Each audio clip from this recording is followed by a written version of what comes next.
campeón, el gran campeón mexicano Julio Chávez. Te mando un fuerte abrazo, viejito picudo, para desearte mucha suerte en tu última exhibición contra el hijo del macho Camacho. Sé que finalizas tu gran carrera, una gran trayectoria intachable que nos hiciste vibrar a todos los mexicanos, nos hiciste llorar y emocionarnos.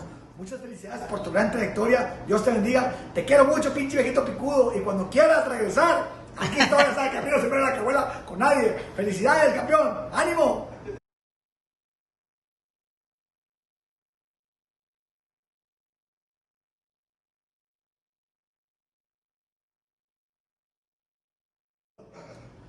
Mi querido campeón, el gran campeón mexicano Julio Chávez, te mando un fuerte abrazo, viejito picudo, para desearte mucha suerte en tu última exhibición contra el hijo del macho Camacho. Sé que finalizas tu gran carrera, una gran trayectoria intachable que nos hiciste vibrar a todos los mexicanos, nos hiciste llorar y emocionarnos.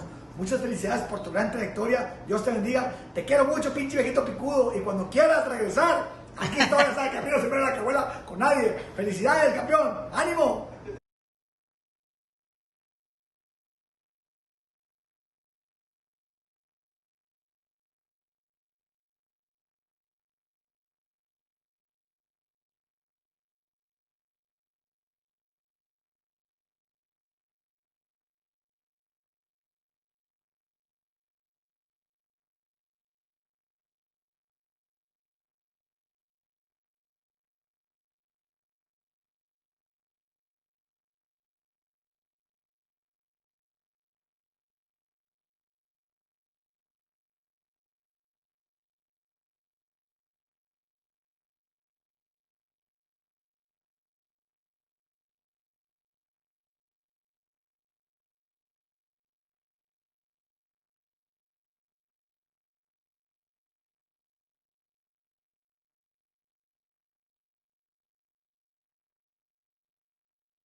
Sí, derecha por derecha, derecha por derecha. Camina hacia adelante.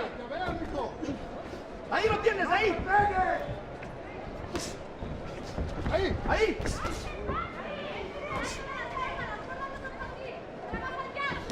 Volado de izquierda, Molina, voladito de izquierda.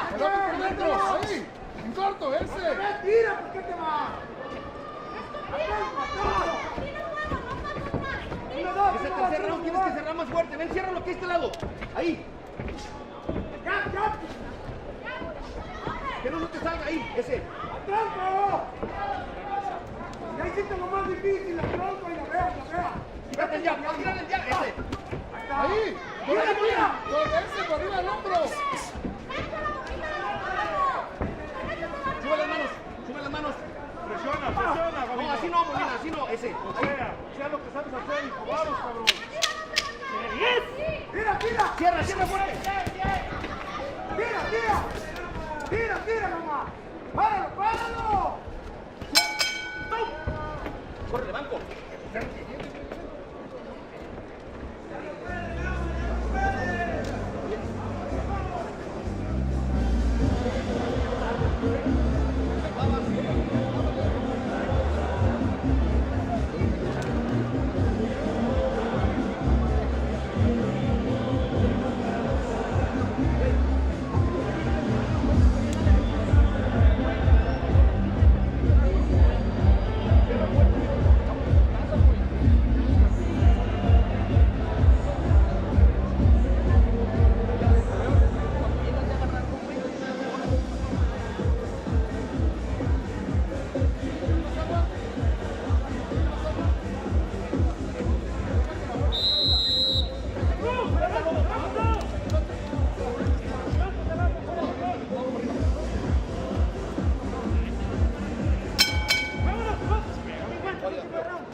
Es el último, Molina. Vamos con todo, mijo. ¡Eso, papá!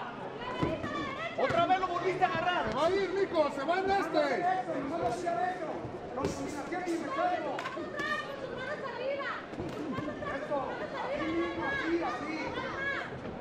Que te ataque, dile que te ataque.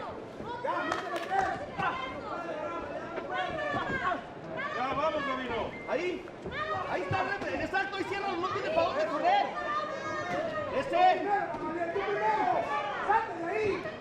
Tira. ¡Tira! ¡Vamos! ¡Presiona! ¡Ya no quiere! Ese Molina lo pudiste ganar. Bien. Ese Molina. ¡Presiona! ¡Vamos! Ahí, que no se salga. Se va a ir. Le caiga, Molina, exacto. ¡Tírale! ¡Tírale eso! ¡Vamos, Molina! ¡Vamos! A huevo, Gabino, vamos. Molina, vamos. Ahí, ¡Tira! Gabino, ¡No arriba, dejes trabajar! ¡Tira también tú! Llévalo, Rincón. Da un paso a tu izquierda y ciérralo. Un paso a tu izquierda, exactamente ahí. Tira con la izquierda, Molina, a la cara. Ese. ¡Dale! Izquierda. ¡Levántate y el volador con la derecha! Tira.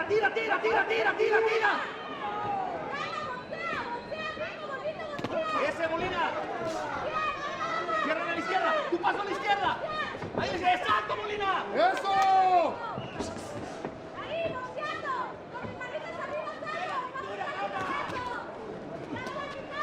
¡Tira! ¡Vamos! ¡Ya no puede!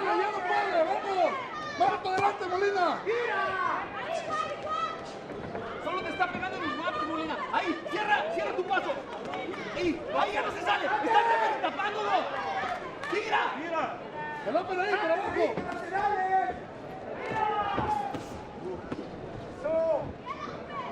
Cierra, exacto, cierra ya. Ese, Molina.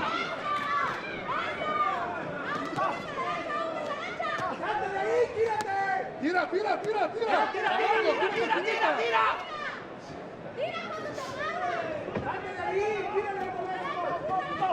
Puros guantes, Molina, puros guantes. Cierra tu paso a la izquierda. Cierra a la izquierda, dale fuerte. Rayera, lista Rayera.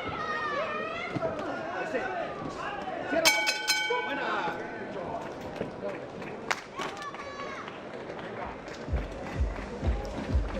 Buena, profesor.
Amables amigos, continuamos con ustedes desde el Estadio Jalisco, en Guadalajara, Jalisco, México. Damos a usted el resultado oficial de este encuentro. El juez Eduardo Mercado da puntuación de 39-37, coincidiendo con el juez Juan Carlos Pulido, misma puntuación, y el juez Diego Alejo, con puntuación 39-38, decretan una decisión unánime para el vencedor de este encuentro. Por decisión unánime, de la esquina roja, Gamaliel Coloradito Pérez.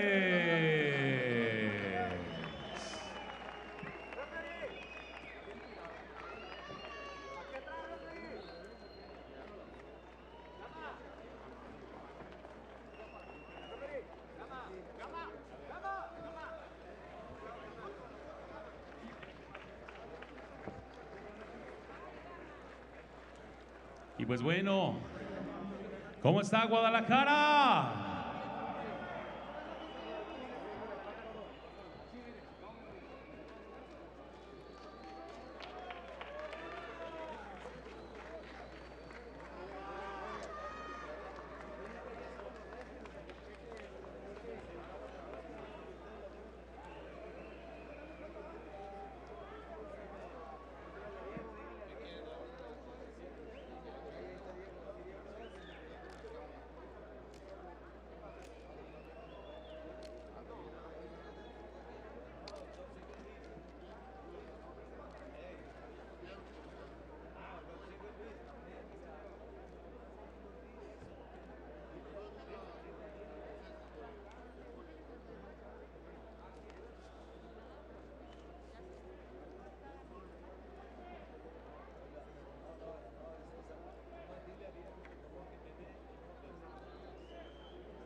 Bueno, pues qué gusto saludar a Guadalajara, la Perla Tapatía, en esta gran tarde-noche donde se despide del cuadrilátero el César del boxeo, don Julio César Chávez. Y quiero agradecer la presencia de grandes invitados que nos acompañan esta tarde.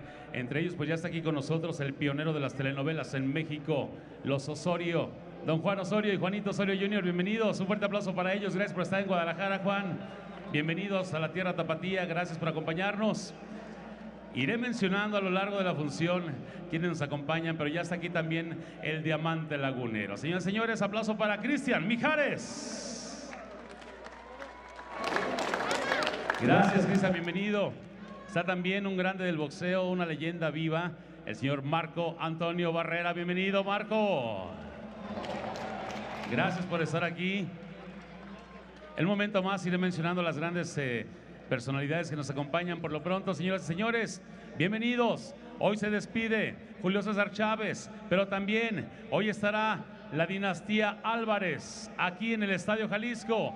Esto es la gran función para todos ustedes. El debut de Johan Álvarez, el sobrino de Saúl El Canelo Álvarez, que estará también con nosotros acompañándonos, y sin duda alguna la revancha definitiva, la revancha que todo México quería ver entre dos grandes boxeadores como lo son Ramón Inocente Álvarez y Omar Businessman Chávez. Bienvenidos.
Rodrigo Flores.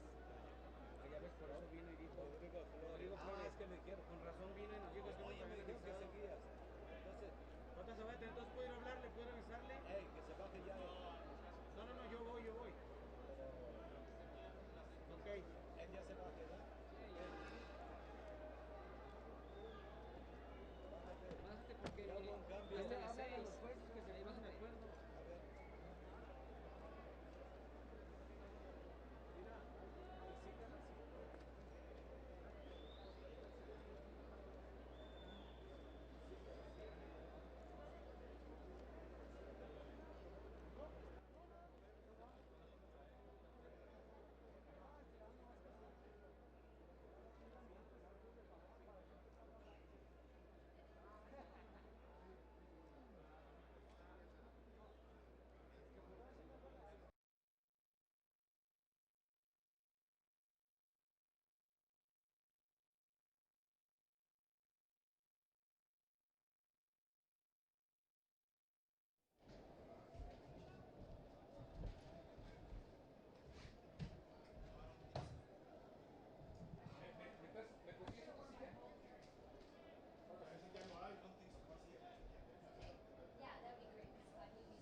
Say that again?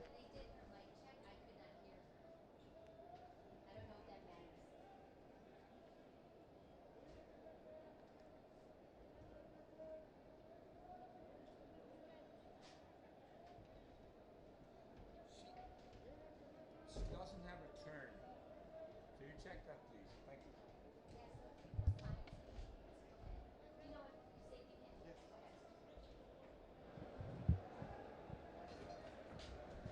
I have one in my hotel room.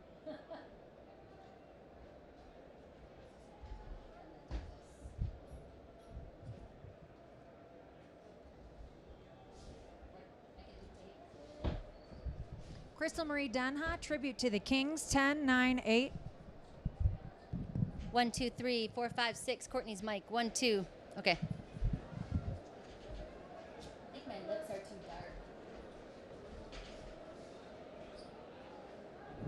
We could hear you. Now I can hear you. You can hear us? Hello. How are you? Hello. And we're good. Yes. I hear you just fine, sir. I'm ready to go. How big of a 1, 2, cachito? 3, Dale un cachito. 4, 5, Más chico, más 6, 7, 8, ¿Cómo se dice? 9, 10. Edgar Alejandri. Anything Gracias. Mic closer to my mouth. What do you need? ¿Qué tal, amigos? Les saluda Claudia Trejos. We're here at Estadio Jalisco for this iconic evening of boxing. Thank you so much. Edgar Alejandri is the announcer. Can you, what? Are you talking to me? Keep talking. 10, 9, 8, 7, 6, 5, 4, 3, 2, 1. I could hear everything just fine, Rick. It sounds pretty good. How am I coming?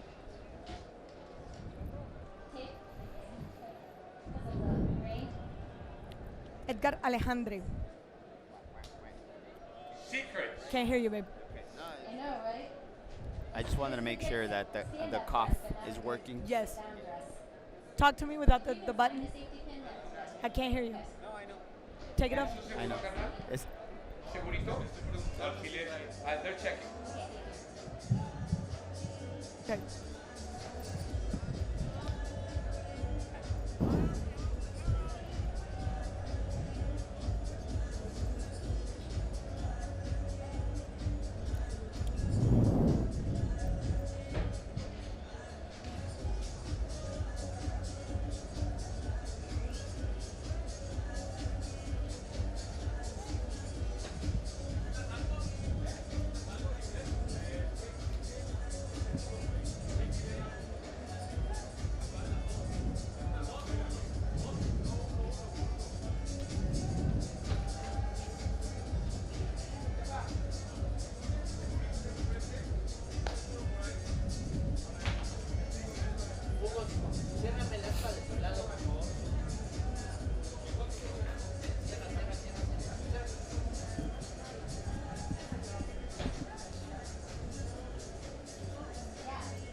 have any service, so I can't get your WhatsApp.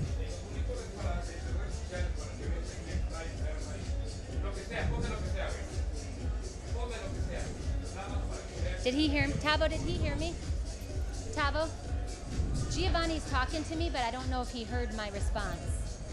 Like I don't have service here, so I can't text. He can't text me.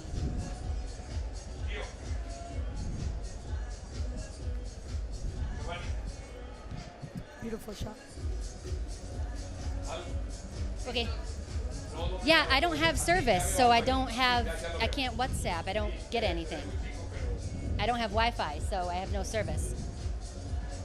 Giovanni, mándame los WhatsApps a mí, güey, para que yo, porque Courtney no tiene servicio, no tiene internet aquí, güey, en su celular. Giovanni, Okay, you gotta say that again, because I don't, like...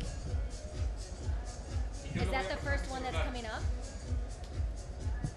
And when are we using that? I can't see that at all. Hold on. I will let, they're going to send it to me. I'm going to let you use my cell phone. So. Okay, because no one can read that, right? 9 minutes. I can't read Okay. it. There, maybe, no? It's better, but I have to look at the camera. Yeah. 9 minutes to hear, let's Stand stand up. up. Yeah. Okay, are we okay?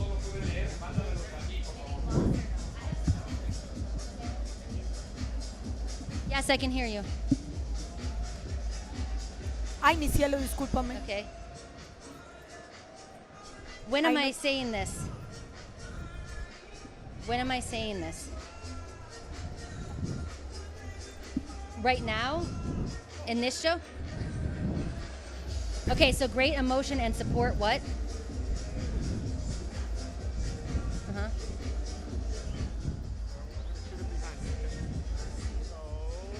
The best. Oh, so that person is supporting the best Mexican boxer. Yeah. Okay.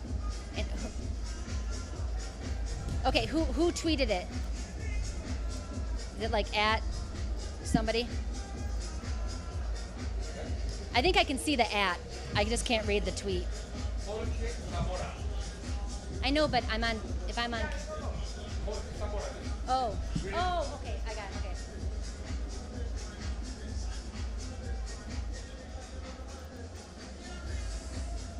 I can see the Twitter. I just can't see even if it's in English, I can't see it. It's too far away and too small, the lower third.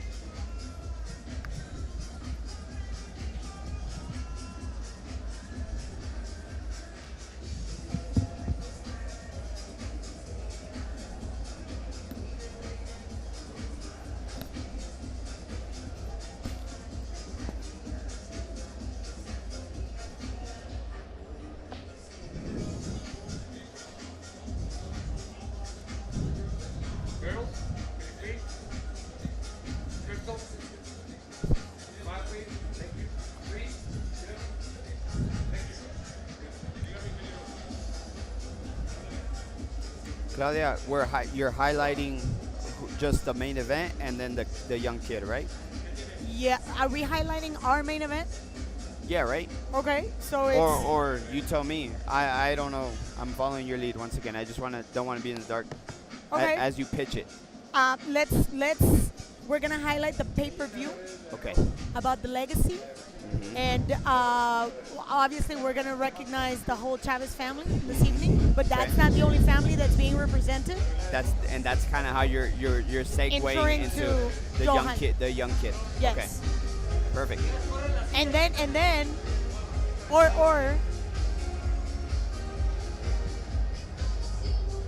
6 minutes, girl. 6 minutes.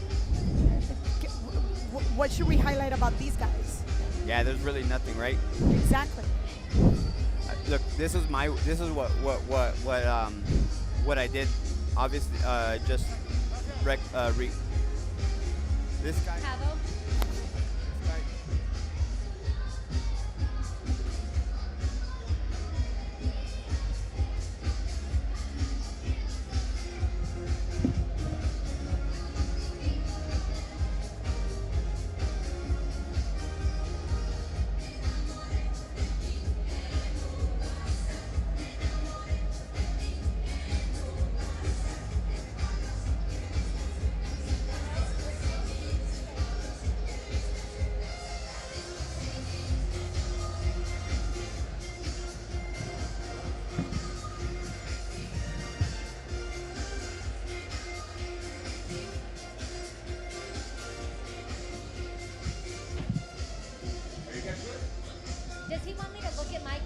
I'm saying like, you guys gotta have the pay-per-view. Okay, so we'll start in the two chat and I'll be like, pay-per-view is only $39. Do Okay. you want me to introduce you off the top or when I toss you? I say the top. Yeah. Toss you? Yeah. You won't see me until you talk to me, Rivera. I don't think.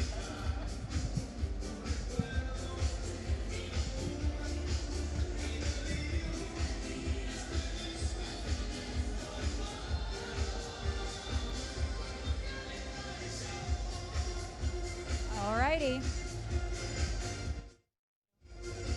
No Twitter for segment 1. Segment 2. Right. Right now, just establishing. Okay. He changed my IFB box. It's good. He just changed it. I know, can you hear him? No. No. Hello, hello, hello. Can you hear I me? can I hear can hear Claudia you now. just I'm hearing fine. Claudia. I hear you guys. I can Hello, hear Claudia. ladies. Yeah, let's Right now I keep can talking. hear Okay, Claudia. Claudia, perfect. your last name is pronounced Torres, correct? Trejos. Trejos, sorry. That's As what I in meant. Trejos. 3 hoes. Trejos. You want me to put... How do I do that? Yeah, no, maybe.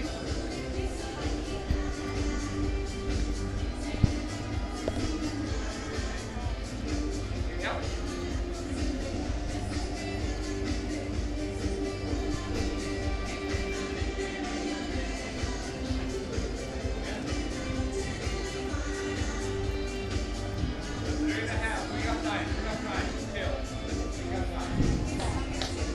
What is it? Oh, okay.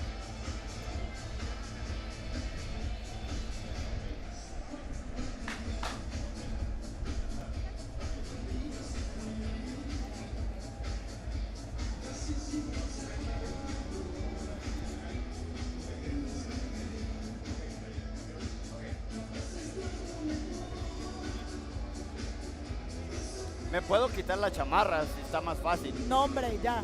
Quédate. We just put tape. Ponemos tape. Mamacita, ¿dónde está esto? Lo puse acá adentro. No. Ay, ¿qué se hizo? Oh, aquí está.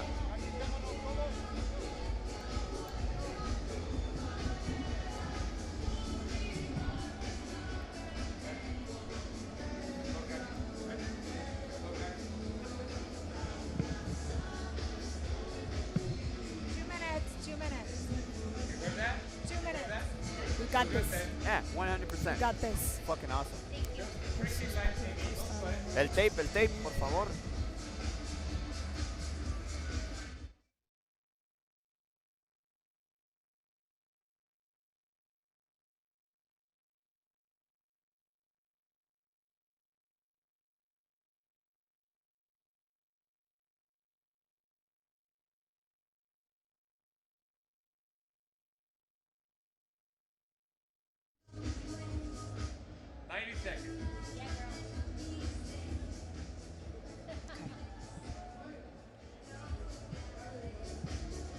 Éxito, señores. Venga.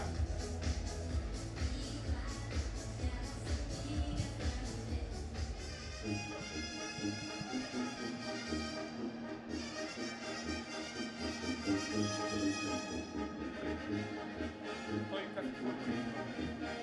Y luego apago todo.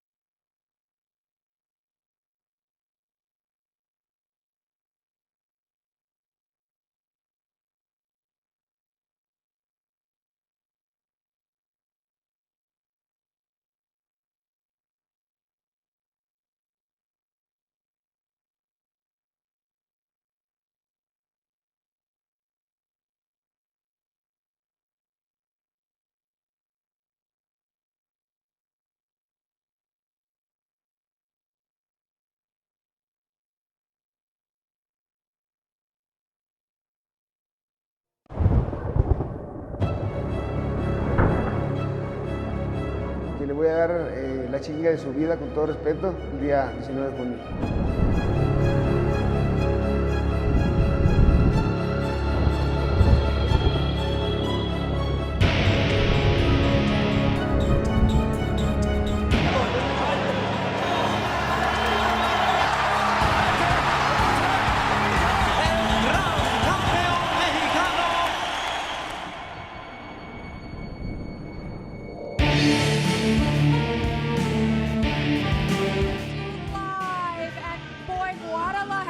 Mexico.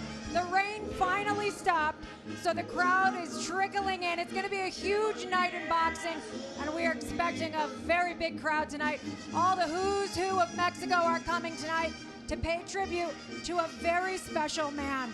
Joining me is Courtney Perna. She will be heading our social media for the evening. That's right. Courtney, how excited are you for the evening? Well, I am so excited. You know, obviously we are celebrating El Gran Campeón, of course, but all the tweets are just blowing up. We're going to get to that in a little bit. And I just happen to be a big Anderson Silva fan too, so I know we're going to see him a little bit later when we get to that pay-per-view. Speaking of the pay-per-view, y'all gotta get it, right? It's $39.95. You can find it at fight.tv. That's spelled F-I-T-E. And you can also get it on Dish Direct or In Demand. So if you are watching in America, we're talking 6 p.m. Pacific and 9 p.m. Eastern time. So for just under $40, I mean, I don't think you can get anything better for a night of entertainment and boxing. Absolutely not, and we've got you covered absolutely everywhere. From the locker room to social media, we're going to talk to you guys back at home because it's 2021, honey, so we want to hear from the fans. But first up, we're going to go ringside with Claudia Torres. Trejos, sorry. Trejos. It's so good. Sorry, Claudia. I love you. That's the queen of boxing, honey. That's right. Thank you, Crystal. Great to hear you, Courtney. Trejos Torres, I answer to everybody and everything. And here we are with none other than Christopher Martin, perhaps the most Irish Mexican fighter I've ever met. So thank you for joining us, and thank you all for joining us. It's a great night of boxing. The tribute to the kings, and we're actually recognizing legacy. We're recognizing honor, discipline, and we have a fantastic main event tonight. We have Jesus Panther, who's gonna actually be facing a very important time in his career against a fighter, Leonardo Chispita Padilla. This is a make or break fight. An absolute crossroads fight. And their last 6 bouts, they're both pretty even, 50-50. So again, talking about legacy and family, we have a pro debut, and who else? A very important last name, Alvarez. None other than Johan Alvarez will be doing his pro debut right after this break. So don't go away. We'll be right here in BN Sports USA with the best night of boxing from Estadio Jalisco in Guadalajara. We'll be right back.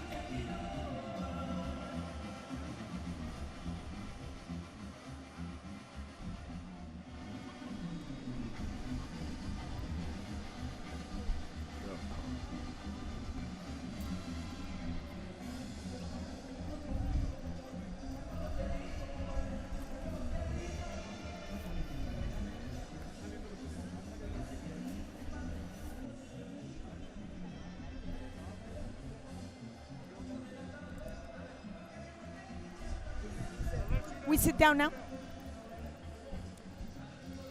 Esto me salvó.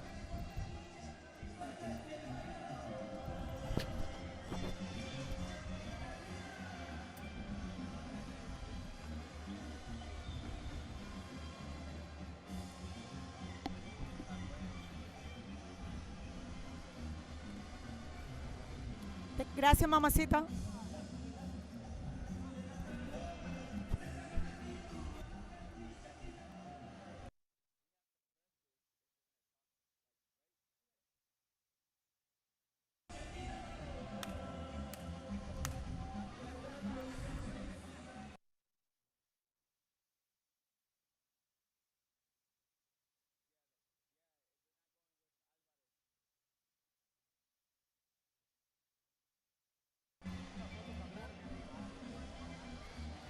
Okay.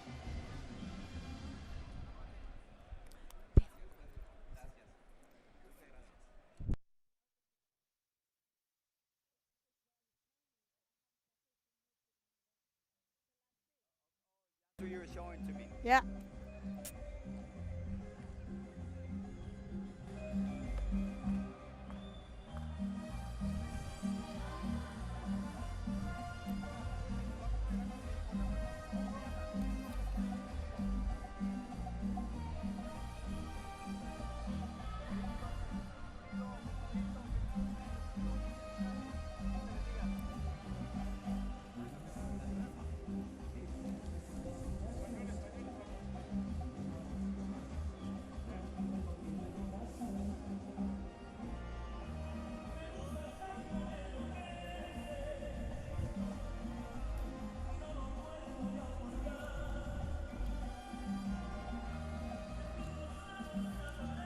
welcome back from Estadio Jalisco with perhaps one of the best nights of boxing, tribute to the Kings, live in BN Sports USA.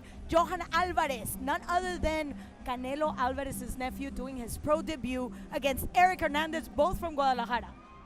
Yeah, this seems to be like a lot of clout, and we're going to see it here in the very first bout of the evening. 17 years old against 21, 5'6" against 5'4". Look at that reach and height, weight difference. Do you think that's going to make a bit specifically in the pro debut? You know what, Claudia? I don't think right here the disparity is too much. The weight seems just about even. The reach seems pretty close. You know, but the age is going to be a factor maybe. 17 against 21. The it referee, might be a factor. We are going to go over real quick over the rules because we're unifying a lot of the rules. The referee is the only one that can stop the fight. The bell does not save the fighter in case of a knockdown. No 8-count rule. No 3 knockdown rule. And if there's an accidental headbutt after the 4th, we go to the cards. So with no further ado, we have to talk a little bit about what it means for somebody like an Alvarez. That's a heavy weight to carry in a debut where we're actually recognizing the biggest fighter coming from Mexico. Yeah, so there's going to be a lot of eyes on this fight, you know, for the Chavez, right? And who's the new Chavez in this era? Canelo Alvarez. This is his nephew. So this is very interesting for your first professional fight. Yeah, that carries weight, so we'll see how he handles it. And for the pleasantries, we're going to go with Edgar Alejandre.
de Guadalajara, Jalisco, ERIK Hernández.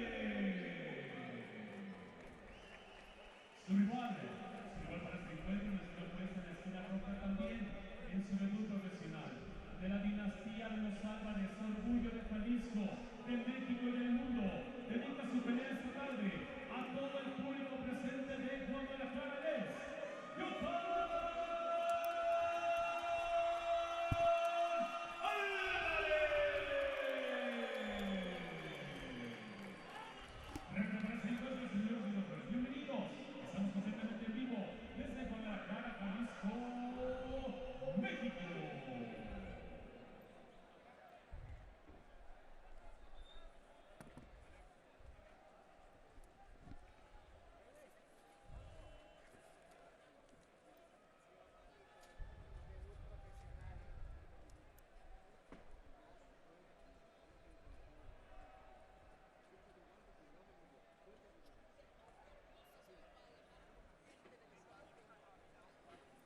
Bueno, la presentación oficial de eso. Well, I'm starting in Spanish. I'm sorry. I got so excited because of the mariachi playing in the back. So, yes, it's a very exciting night. And like we were saying right before the introductions, it's got to weigh a lot to be the nephew, to carry that name in such an important night of boxing. When we're recognizing, like I said, the legacy of Mexican boxing in general. Yeah, absolutely. To make your pro debut in a show that's going to have so many eyes, you know, typically as a professional boxer, we start off with, you know, very low-level club fights. Johan Alvarez starting in one of the bigger shows this year. Yeah, amazing, amazing. And we had a chance to speak to Eddie Reynoso, which we all know, Trainer of the Year. He had a chance to give us little bits and pieces of what he's seen on Johan. He calls it happy boxing. He says there's a lot of charisma in his boxing. What does that mean? I believe that he means he enjoys being in there, and you could see it like right away the way he's moving his head. He seems comfortable. This is his first professional bout in a very big stadium, and look at how comfortable he looks. There's a lot of calm in that spirit. Only 17 years old. I like his foot positioning. And a very good body shot already to start in the beginning of the round. He's not wasting a lot of energy. Usually when you're starting, you want to show off in those first few seconds, yet he's just staying behind. He's staying in the back. I honestly believe, you know, he's 17 years old. I believe there has to be some type of nerves. I know he does look calm, cool, and collective, but there has to be some type of nerves. And oh, that's a punch, and he's getting a countdown. He's getting the 8 count.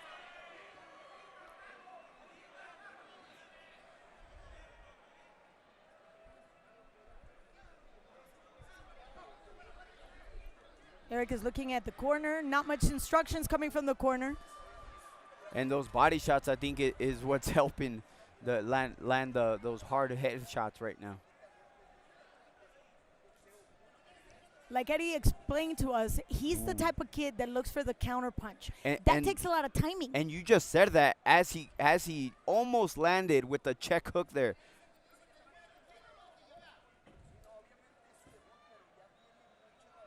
And continues to have good head movement, but I'm really impressed with that check hook. Timing, it's all about timing. It's there. You know, and a lot of times we think 4-rounders don't. Oh, nice uppercut. That was an excellent uppercut. And the referee waves it off, and the action is done at 19 seconds before the final bell of the first round. And Johan Alvarez starts his career as a pro with a definite win. Definite win, yeah. Hard knockout to start his professional career. Not bad. Following that Alvarez legacy, we're going to go on a short break. Don't go anywhere, Chris. We got more boxing. We'll be right back from Estadio Jalisco in Guadalajara, tribute to the Kings.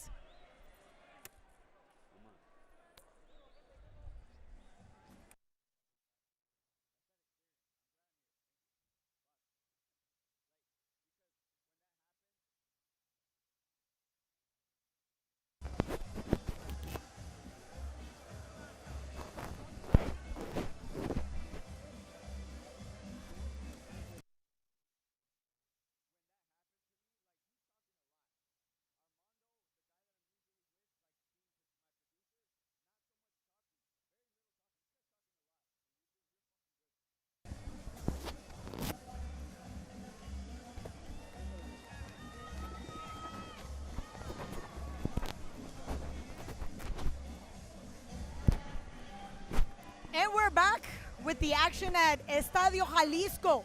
We just got a little picture of what Johan Alvarez can do. Staying calm in the pocket, beautiful hook. It was like a 45. Yeah. I want to see a different angle. And it happened so fast. But right here, this part right here, we missed that little uppercut because in the process of you calling the knockdown, he landed a short uppercut, but it was that hard right hand that put him down. It was fantastic. He finished like a champ. And what better name to have than an Alvarez last name? So he's actually doing great justice to a family of fighters. As we all know, all the Alvarez's brothers fight, starting with Gonzalo, who happens to be his father, one of the oldest brothers from Canelo, and obviously following the honor of a very important family in Guadalajara. And when we had two that fight in the same town, they know each other.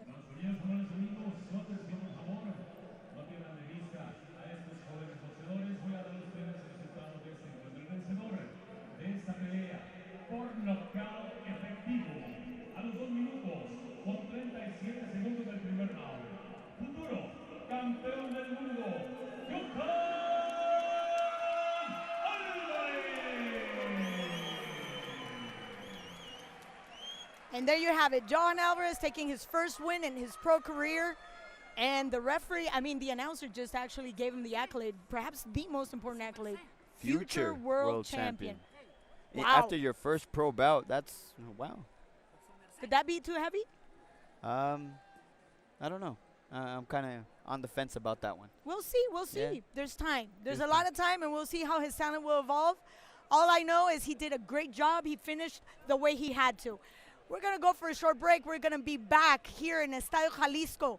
We're going to have Cesar Torito Gutierrez right back.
That was hilarious. I started in Spanish. Hey. I caught it. I caught you. Yeah. It's like, it's English. Eric is on the phone, on my ear. He's like, dude, this is English. Salió lo colombiana. Total.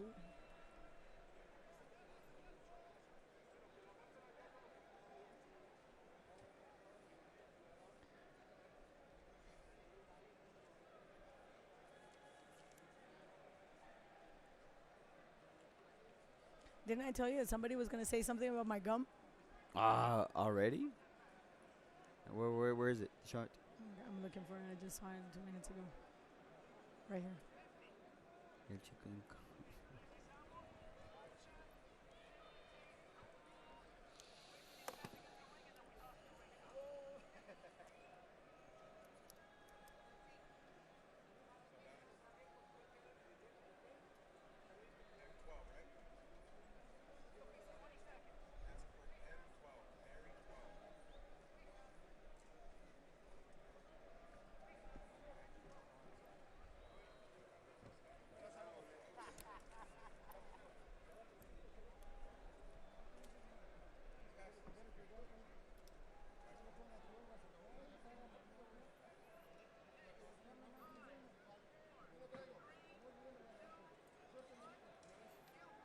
And we're back in La Perla Tapatía, one of the most beautiful cities in this great country of Mexico. Tell the tape, Cesar El Torito Gutierrez facing Oscar Mejia. There's a big gap in age, and obviously the inactivity of both fighters due to COVID, etc. That is going to be a very important factor in tonight's fight. Yeah, a lot of us, a lot of boxers, the low-level boxers, didn't get the big chance, because, no big promoter. So the inactivity, we'll see how it plays out here tonight, Claudia. Well, the layoff for somebody like El Torito was a long one. He actually laid off from 2018 to 2020. So he actually got activity in the middle of 2020, in the middle of COVID. Last minute call, that type of stuff. Yeah. So And for this one too, yes, 4-week notice. Exactly, 4-week notice, the rust, and he's no spring chicken. That's well put. He's not a spring chicken. 29 years old. Yeah, it's going to be tough, though. Yeah. Think about it. Especially because when you're not in your teens, and the record that he has at this time at his age it does not correlate to a very active career. No, it doesn't at all. And, he's most likely here as an opponent for Cesar El Torito Gutierrez, the hometown boy. Uh-huh. And for the introductions, we're going to go to the ring announcer.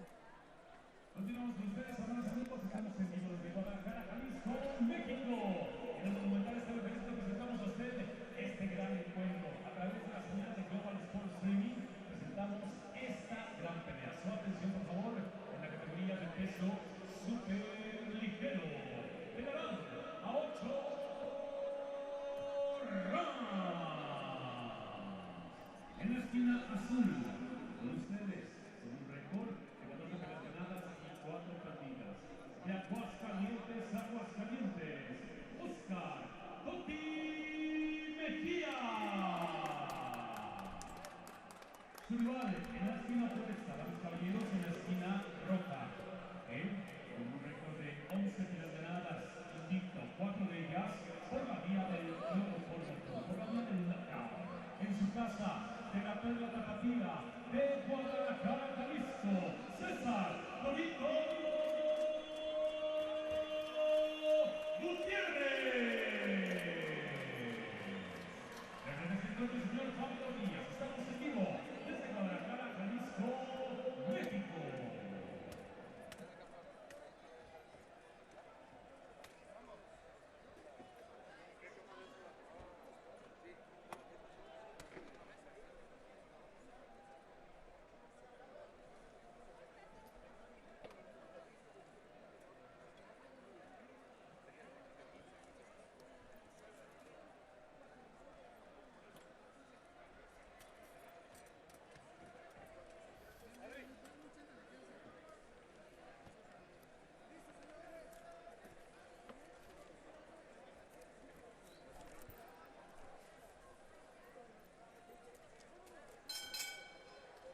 Action starts. Pablo Diaz, the third guy in the ring. The last fight for El Totti Mejia was back in 2019 when he lost a unanimous decision fight against Josh O'Reilly. So being away for so long, you know, that must fester, that loss. Yeah, absolutely. I mean, the last time you were in the ring was 3 years ago. You're coming in off of most likely a lot of rust, and you're coming in with that loss in your head, facing an undefeated fighter. Exactly. Now he's going to face El Torito Gutierrez, and that last win was a knockout, the 4th out of 6 rounds against Jonathan Gonzalez. And you can see how sure he's walking in, just cutting that distance. He really wants to take that win. He's being there's a lot of aggression in there. And he said that in the fighter meeting, that he's going to pressure. I thought something was up when he told me that he saw his opponent look drained at the weigh-in. That Torito Gutierrez looked drained, so we'll see if that plays out. Well, I see a lot of rehydration right now. I see there's, I don't think it looked as bad, but. Oh! And there you have it. That was all it took. And El Totti Mejia can barely stay. His legs are out. His legs are out. That was a solid left hook to the chin. As we were saying that Gutierrez came in aggressive, that he was really looking for this win. He was going to take advantage of this opportunity to showcase his talent. That's exactly what he did. Perfect combination. And he told us in the fighter meeting that his overhand left, because it wasn't really a hook. Maybe we could catch a replay here by the truck, but that's what he said. Yeah. I looked to land the overhand left. It comes over the top. You know, I'm not too familiar with that shot, but he landed it here. Yeah, it almost looks like a 45. Okay, yeah. But it's nice and sturdy. I like the way that he just came out of the gate and he was going for it. A lot of excitement. He said what he had to do. He did it. He did it. And there's a lot to be said, especially coming from a long layoff. What does that tell you? Well, that he most likely stayed in the gym. He does have a 4-year-old girl, so maybe that kind of played something into what was going on with that layoff. You know, maybe dedicate some time to his baby girl. That's absolutely right. And now his record is 12-0 with 5 knockouts, and he's going to be celebrating Father's Day with a very important win. We'll be right back, all the way from Jalisco Estadio.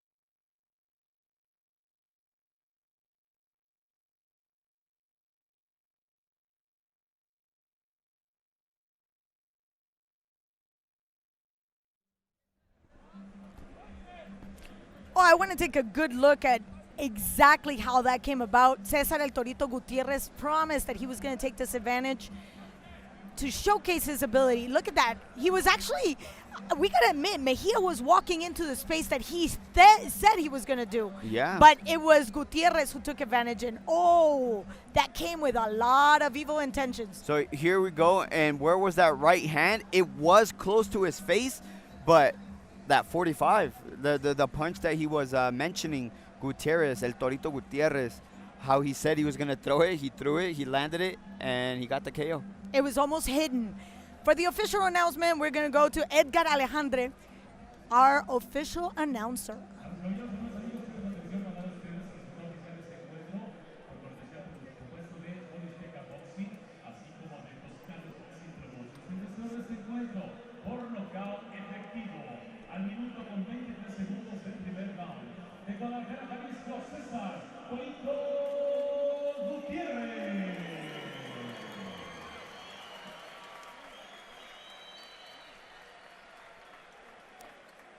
And there you have it.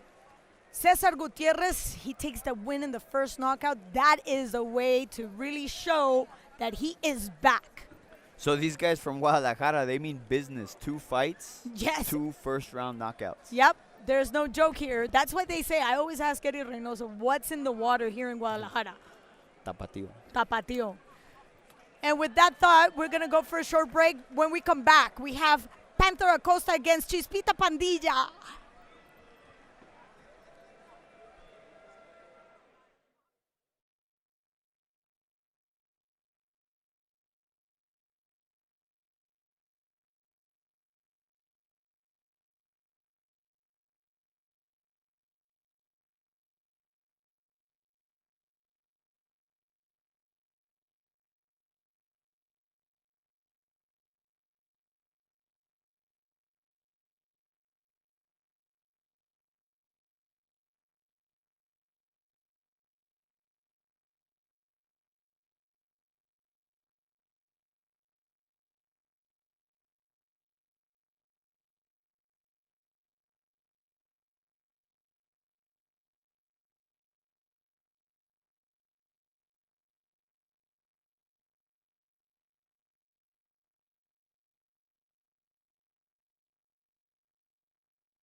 I think that's a start to a great night. What do you think, Courtney? I know some very good young talent we are seeing there. Wow, some great fights, great punches. Exciting stuff so early on into the night. And I think that's really going to set the tone, right? Yeah, I don't know. Hopefully we can get some fighters to stand up and not take so many trips to the canvas over there, but we will have to see. I love a good knockout.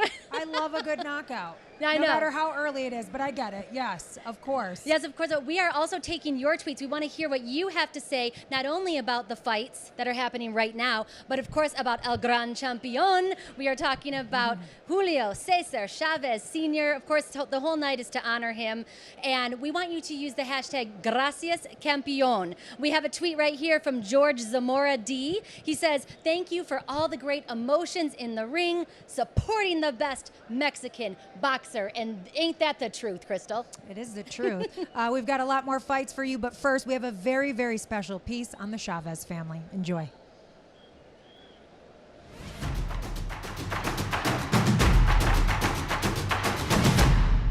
Fighting out of the red corner on my right. He enters the ring wearing white trunks with dark blue trim, fighting out of Culiacan, Sinaloa, Mexico. Julio César Chávez. Tengo muchas anécdotas y muchos recuerdos de Macho Camacho. Tuve la fortuna de llevarlo a Culiacán y creo que ahí nos pasamos una semana inolvidable. Era cuando yo tomaba y él también, ¿entiendes?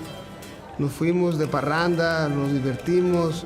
A pesar de que en el ring fuimos enemigos, abajo del ring fuimos muy, pero muy amigos. Obviously a pro-Chavez crowd. Thousands have flowed up from Mexico. And just for the record, Chavez said that the Mexican people would never forgive him if he lost this fight. Normally Chavez starts out at a very slow pace. He has made a point of coming out here a little quick, very aggressive, takes so much out of the fighter. And the first round is in the books. Aunque iba a una pelea muy difícil, una pelea complicada, me preparé como nunca en la vida. But does Camacho have the legs to withstand the punishing blows, the attacks of Chavez as we're seeing?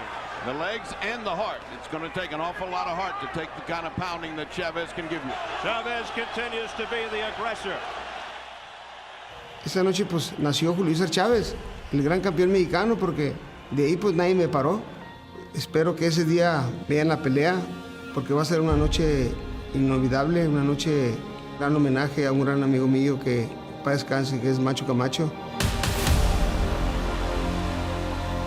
Imagínate, me gustaría que él estuviera presente, pero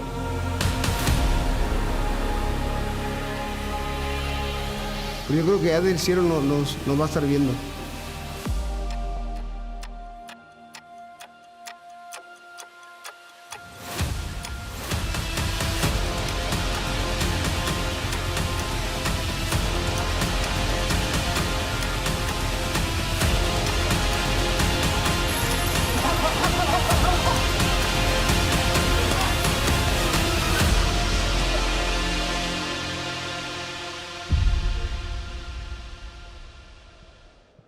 This is what tonight is all about, to honor this great man, and it is going to be an exciting night.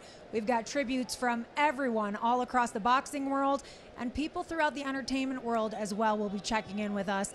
Courtney, how's it looking over on social media? It's looking great. So again, we definitely want you to send us your tweets, what you think about the legacy, what you think about the fight, what you think about Junior talking trash to Senior, and what that special main event is going to be. You can use the hashtag Tribute to the Kings, or TTTK, or like I mentioned earlier, Gracias Campeón, if you want to send a special message to, of course, El Gran Campeón, Cesar Chavez, or Cesar Chavez, no, Julio Cesar Chavez Sr. There we go. It's a lot of names. You fixed it, we're good. It's a lot of names, There's a lot of names, a lot of juniors, a lot of seniors, That's right. but all legendary, so we are happy to get the names right. That's right, and it's been nice to kind of see them back and forth. You know, we spoke with Camacho Jr. a little bit, and he was talking a little bit of trash, and Chavez Sr.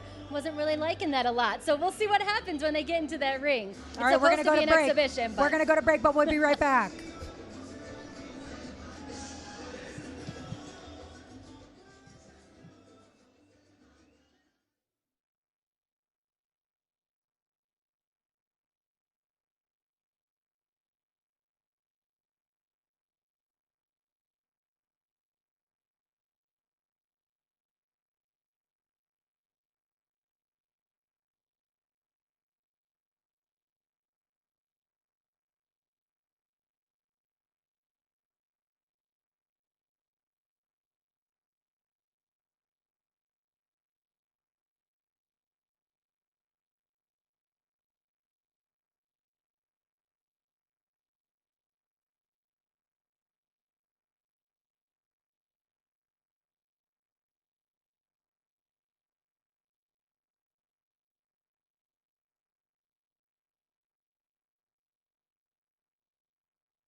We are live from Jalisco Stadium. As you can see, the fans are starting to come in despite the rain.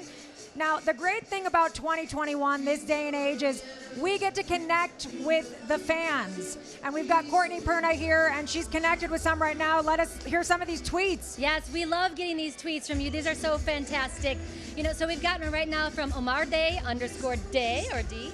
It says, unique and unforgettable fighter. Watching you fight was an honor. And of course, he is talking about Julio Cesar Chavez Sr. This whole night, the tagline is legacy, pride, and honor. And that is what that man was all about and still is all about, and what the whole night is all about, because we have a lot of great names. We have Alvarez, you know, another Alvarez coming in. It is Canelo Alvarez's brother. We just saw Johan, the Alvarez's nephew, take his very first win. He's going to be going up against another Chavez, Omar Chavez. So we've got those going head-to-head, those families. And then, of course, I'm excited to see Anderson Silva, the former MMA superstar, taking on Chavez Jr. So that's going to be a great fight as well. And even, you know, the undercard for the pay-per-view, some of the lesser known names are pretty fantastic fighters too. And if you've ever seen any broadcast with global sports streaming, you know we don't cherry pick fights. We always want to match the fighters evenly so that you will see a nice little brawl out there. We've got the Diamond Boy Kevin Torres up against Jorge Melendez. We've also got Damian Samurai Sosa. He's going up against the Ecuadorian Abel Mina. So two hometown boys too. A lot of great fights, a lot of great bloodlines on this lineup of fights. But first, let's take a look at a very, very special piece on the Camacho family. If I'm too complicated for the people, just tune in, keep watching me. What can I tell you? It's macho time.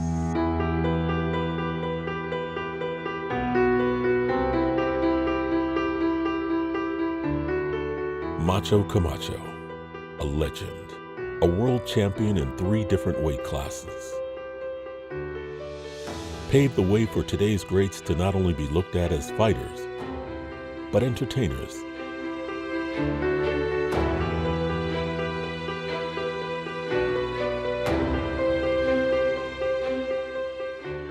A tragic loss at the age of 50. Macho was survived by his son, Hector Camacho Jr., who would begin to carry a legacy that one day would present an unmissable opportunity. Revenge.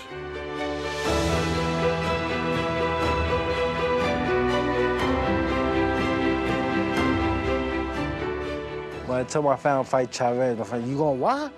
Be careful. You know, the first thing, be careful. They remember the 1992 fight. Something that a lot of the general public doesn't realize is that technically in the rules of boxing, Chavez Sr., a longtime staple in Mexican culture, notoriously took victory against Camacho Jr.'s father in 1992. If this keeps up, he ain't going to have a chance to do much clinching because he's getting pummeled right now. What Chavez Sr. couldn't have known at the time was a rematch would present itself against Macho's own son. So my whole game plan, not to become the youth and outbox him and move him, outspeed him. No, it's to fight him. I plan to fight him. Heavier than the chain that holds the Macho name is the weight of his family history being held on his shoulders. Will Camacho Jr. avenge the losses of his father's past? Or will Chavez Sr. rewrite the history to have the exact same ending? Chavez has announced that he will be donating his purse tonight to the Camacho family, further proving that that man truly does have a heart of gold, and this tribute tonight is very, very well deserved. Such an incredible thing. He took this fight not only for his sons, but to help raise awareness for addiction. And that's something that he's definitely doing through the fights tonight. That's right. But to also be donating his purse to the family, it just speaks volume of who he really is. Well, the friendship, we talked about the friendship that he had with his father, so Absolutely. great. And, you know, Chavez Sr. has been sober for 12 years now, and that is maybe the fight of his life. So we're celebrating Probably his sobriety, harder than yeah, anything as well. that he did in the ring there.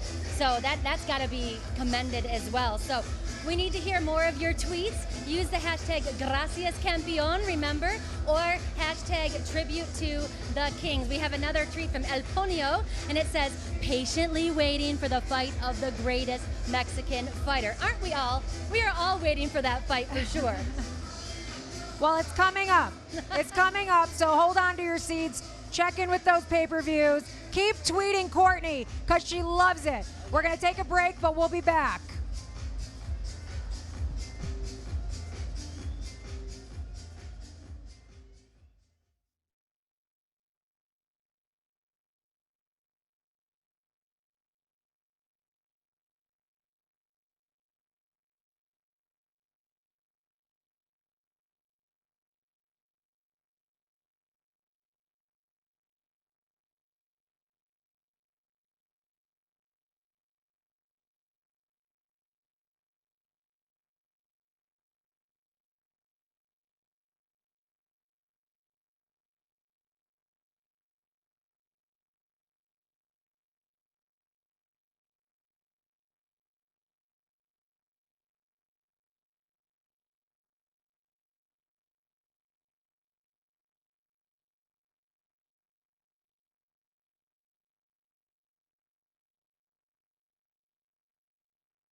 And you can actually hear the mariachis. No rain is going to stop the action right here in Estadio Jalisco. Chris, we're very excited at this point in time because we're upcoming with our main event that has El Panther ACOSTA against El Chispita Padilla. Padilla comes all the way from Venezuela. In his last 6 fights, he's 3-3. And this is a make or break for this guy who wants to actually make it here in the States. Yeah, this is a big opportunity. You know, it's a make or break fight. Okay, you're on a really big stage. You're on BN Sports. You know, you're on a high-class undercard. This is where you make it. So let's talk about this. You're already 25 years old. At this point in time, he's 19-3 with 14 knockouts. This is a heavy hitter, but he hasn't had the results that he expected, especially fighting in big stages in America. So what does he need to do today? Is it a unanimous decision? Will that make it, or does he have to take a win by knockout?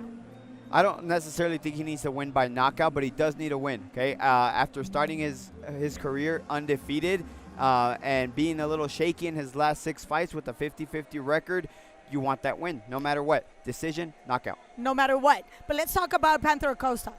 This is his hometown. He is fighting in his own patio. So we know that this is his backyard. Everybody around here is going to be yelling out his name. He's only 22 years old. Obviously, he's got a great record, 4-2 in his last fights. So he's got a little bit of an advantage. Will the crowd actually help him? Will that be part of his motivation? I believe the crowd always plays a part, you know, in especially, let's say, a tough bout, which this one seems to have the ingredients of being a tough bout for both of them. And the crowd here, you know, they've been behind all their fighters so far. When we talk about this division, we're talking about fighters that are very, very mobile, very agile. They use a lot of the angles. This young man tends to be a little bit more flat-footed. Is it a matter of age, maturity? Will that progress into a more agile, walking the ring generalship? How does that happen? Typically with age, actually, those attributes decline. But, we'll see what he's going to be able to implement here. Well, we're looking forward to that. Today, I'm really excited. We're going to have Anderson Silva coming back to the ring. This is going to be his third presentation in a boxing event. What is he going to show Junior? I don't think much that Junior hasn't seen other than just the experience. Anderson Silva has a lot of experience. All those MMA fights, you did a lot of boxing sparring, and most of the time with a lot of high-class boxers because he was at a very elite level in the UFC. But let's talk about the legacy that comes when you're the junior, when you're Julio Cesar Chavez Jr., and you carry that name, you carry that last name in this bout, specifically recognizing the value that Julio Cesar Chavez brought to Mexican boxing. I was going to say Mexican soccer. But I want to know what we can expect from Junior and what he wants to give us tonight. Let's check out this piece.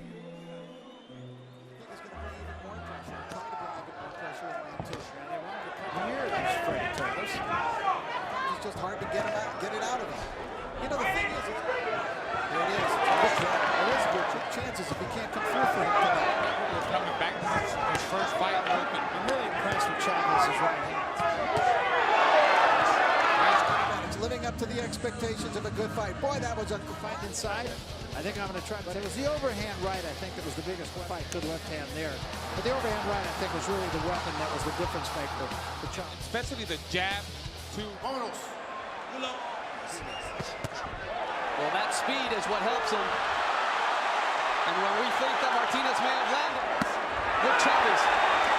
Martinez here. I mean, and the irony is that he weighed in and he started to time him, and Chavez having a little success standing tall. Right hand by Junior.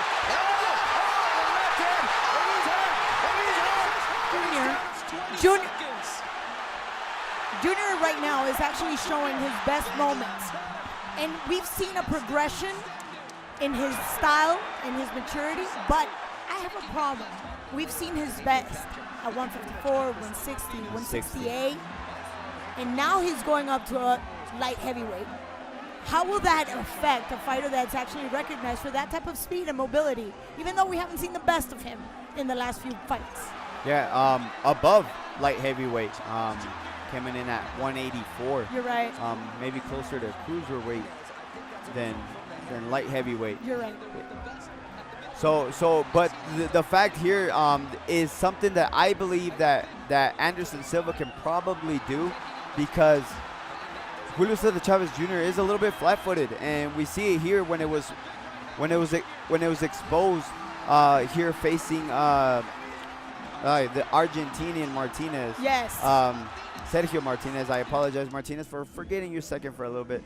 But just he has trouble with those movements. We'll see if Anderson Silva is able to do it with those movements. Well, the interesting thing is Sergio Martinez gave us the best, but that last round actually showed us what Julio Cesar Chavez Jr. can actually bring last minute. Maybe a little, too short, too late. We almost had the Chavez-Meldrick Taylor situation. No kidding. I remember watching that close to, 9 years ago? But it was complete excitement for me. And maybe we can see a little bit of excitement here like that. I honestly want to see what kind of, first of all, fight plan he has against a fighter who has such a long reach. Putting the fact that, Spider Silva is the master in MMA, the longest standing champion in UFC history, we need to understand that that's a long reach, and he's a striker as well. So how are you going to compensate and walk into a pocket and look for an infight like the one he's really recognized for? Yeah, well, that's what he's recognized for, and that's what he's going to try to implement. But we'll see if, because the Spider Silva, he's in the weigh-in. I hadn't seen him up until the weigh-in. He's that much bigger than Chavez Jr. Like you and I. I'm that much taller than you. Thank God for heels. But we are on the brink of having our main event right here on beIN Sports USA. Don't miss it because we're going to have a make or break situation for two fighters, and one is a local, the other one coming all the way from Venezuela. We'll be right back from Estadio Jalisco in Guadalajara.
And we're back in Estadio Jalisco, and we're honored with the presence of the best pound per pound, the face of boxing, Saul Canelo Alvarez, is now in the stands, and the fans are making lines, long lines, just to either get a glimpse, a signature, just a smile from Saul Canelo Alvarez. This reminds me, back in the 80s, now I'm dating myself. That's exactly the type of reaction that the fans had when Julio shows up. To this day, it still happens. Yeah, absolutely. To this day, people remember Chavez, and I believe that people are going to remember Saul Canelo Alvarez. I'm glad you mentioned that because there's a lot of, I'd say, difference in opinions. A lot of people say he will never get to be Julio.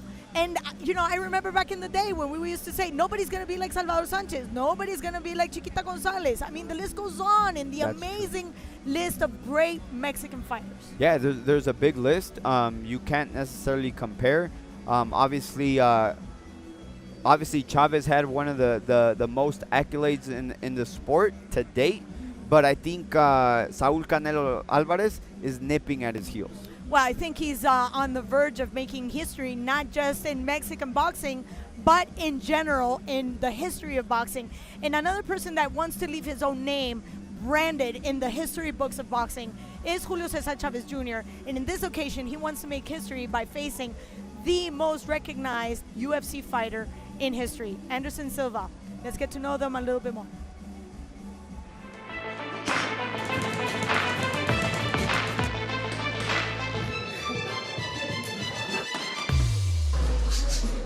Me hace un buen peleador de la UFC, pero para mí no representa nada en el boxeo. I feel very happy and lucky because that's the amazing opportunity for me. Especially I fight in the same card, the legend, Julio Cesar Chavez. Pues creo que va a ser una pelea interesante porque aparte creo que se le están concediendo algunas ventajas que a McGregor no se le concedieron, entonces va a ser una pelea más atractiva. Los estilos de los dos van a ser más de choque. Y va a ser una pelea que la gente la va a ver mucho. Yo pienso que va a ser una pelea de que la gente va a estar muy interesada. I can't talk about Chavez Jr., you know, because it's the son for the legend. It's the legend too. Todos tienen una chance subiéndose al ring. Yo creo que en una pelea de boxeo de 10 rounds no tiene oportunidad, entonces está pidiendo algunas otras cosas. Tampoco pienso que tenga oportunidad, pero vamos a ver. Yo pienso que es alto, es grande, es fuerte, es zurdo y se le está dando todas las ventajas. Todo lo que él quiere se le está dando, así que va a ser una pelea interesante, pero no creo que me gane. Everything is easy when you're talking about, but when you go inside the ring or the cage, it's completely different. No creo, pero si me dan 10 rounds le puedo ganar más fácil todavía, pues, porque ellos no saben boxear muchos rounds. Ellos son de 1, 2, 3, 4 rounds. I fight my entire life. Y los boxeadores tenemos más paciencia para boxear, entonces solo lo que pasó con Mayweather y McGregor, poco a poco lo fue minando, pues bajando, para no tener un riesgo, pues, pero en este caso yo a menos rounds voy a tener que arriesgar un poco más para tratar de noquearlo, entonces eso hace la pelea más atractiva. The energy is the same. Y la pelea parece que con este muchacho Silva. I go fight boxing, but I'm a fighter. Si es que se anima a pelear en 10 rounds, pues va a ser una pelea buena, porque yo siempre le doy buenas peleas. Of course, it's a different level, but I'm prepared for that. Esta no va a ser la excepción.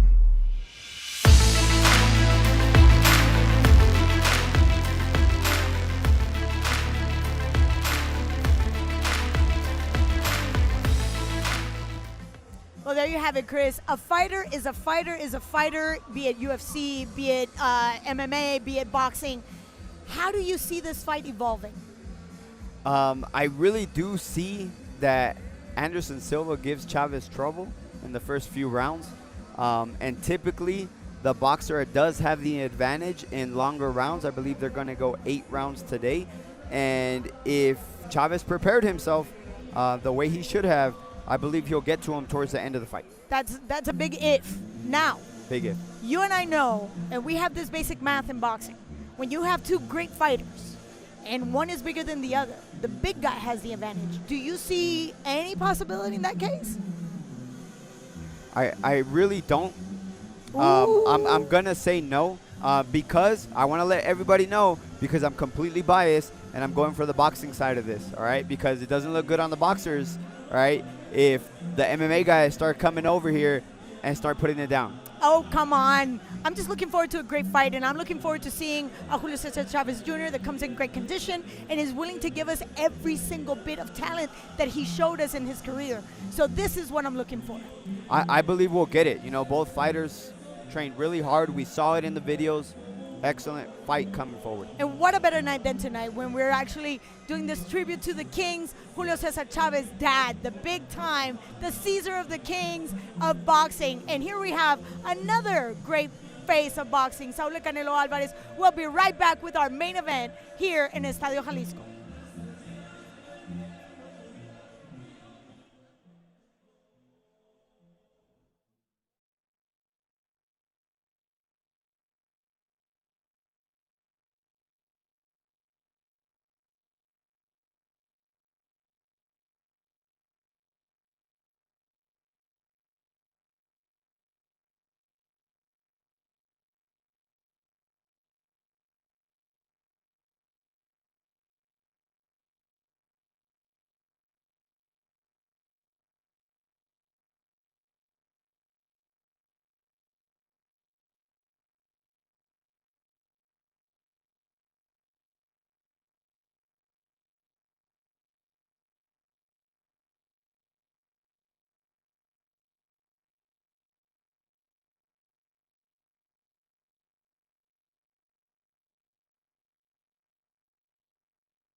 Here's our drone shot of the legendary Jalisco Stadium. And it is, what time is it right now, Courtney? Oh, it's macho time, baby. Macho time, baby. You know There's it. Hector Camacho You can't Jr. miss that necklace. He's got his chain. He said he's even got his hair like his father to pay tribute. So he is ready. He's got the look down. He's walking in with all that confidence. He is ready. He is ready, and let me tell you, I don't want to give it away, but tonight during the pay-per-view, when Hector Camacho Jr. comes out, there will be a very special moment. Like I said, I don't want to give it away, but you don't want to miss it. It is all for the pay-per-view that is coming up, $39.95. You can get it at fight.tv. Also, you can get it on Dish Direct and In Demand, so you don't want to miss it. A very special entrance. Once Camacho Jr. is ready to fight the legend, Chavez Sr. And of course, we're still taking your tweets. We want to hear you. We got Happy Father's Day. A lot of those going around right now. It is Father's Day weekend. Feliz Dia de Padre. Happy Father's Day to the best father a man could ask for. Gracias, campeón, to the pride of Mexico. Two of the greatest men on the planet. And that is a tweet from Adam Rorda, it looks like. So yeah, two of the greatest men. His daddy and of course, Chavez Sr., El Gran Campeón. We have a great night for you guys. We have a great tribute to the Kings. We're going to check in ringside, and we're going to see our next fight. Bring it on. Thank you, Crystal. We're ready for the action. Our main event is right around the corner. Chris, Jesus el Panther. You know, it's interesting. It's not Pantera. It's Panther It's Acosta. Panther in English. Panther Acosta. And he's facing Leonardo Chispita Padilla. Again, we mentioned 4-2, 3-3. And guess who's in the ring right now? Camachito. But let's look at this. 22, 25, 5'11", 5'9". Very exact same weight, but the reach, just two. Does 2 inches really make that big of a difference? Not so much if Jesus Acosta will be able to measure his distance. You know, that plays a big part in boxing in general. Yep. Look at that. Machito, what time is it? What time is it? It's macho time. Well, macho time, and Camachito decided to come and say hi to the crowd. And I want to just share a little bit of inside info here. He was up to 230 pounds when he got this call to do this fight. He lost over 70 pounds. And he did it with, you know, sweat and tears. Yeah, he really did. When this fight was announced, we got a glimpse of him. I was like, whoa. But you saw the video, didn't you? I saw the video. Yeah, he doesn't look like that anymore. Camachito put in the work, and he's here. And he's ready to rumble. And look who's ready to rumble. Leonardo Chispita Padilla. And for the announcement, we go to the ring announcer, Edgar Alejandre.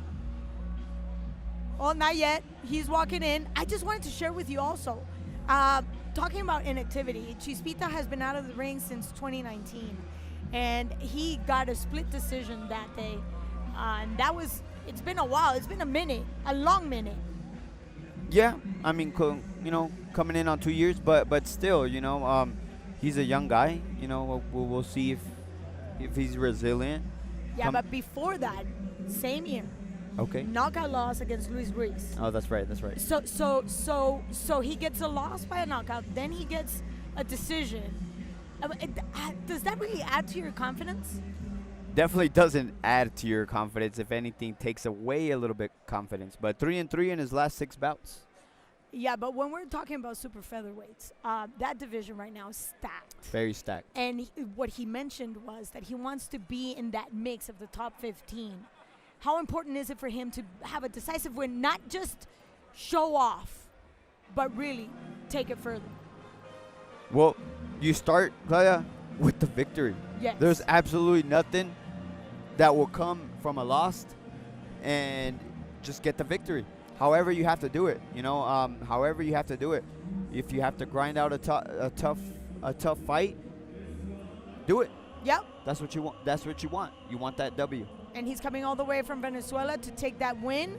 But the local gentleman, Jesus Panther Acosta, he's a young man. He's only 22 years old. He's 4-6 in the last 5, in the last 6.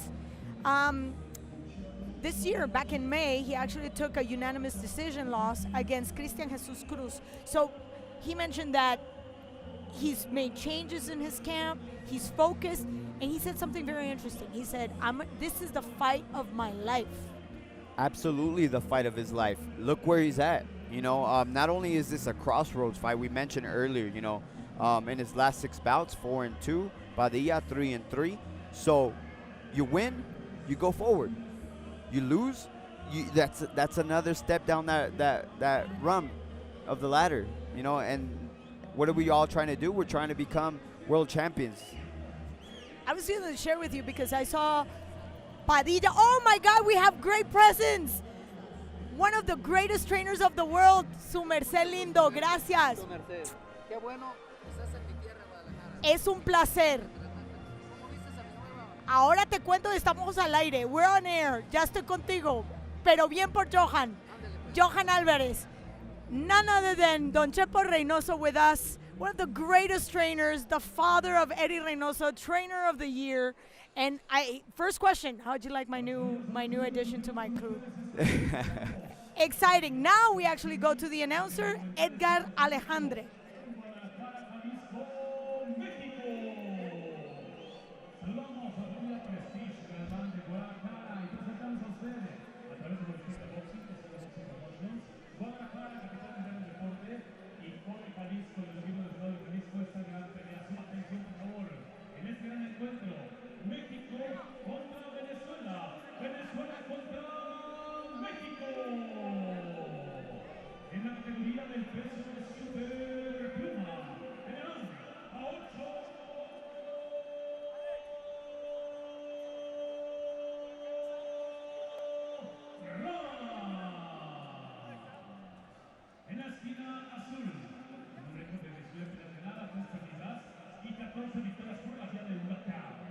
De Caracas, Venezuela, Leonardo, Chispita,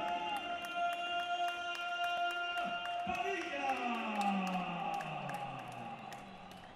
En la esquina opuesta, en la esquina roja, su rival para este encuentro con un récord profesional de 15 peleas ganadas, 2 perdidas y 10 victorias por la vía del knockout. En su casa, en la capital mundial del deporte, de Guadalajara, Jalisco, México, Jesús PANTHER ACOSTA. Estamos completamente en vivo desde Guadalajara, Jalisco, México.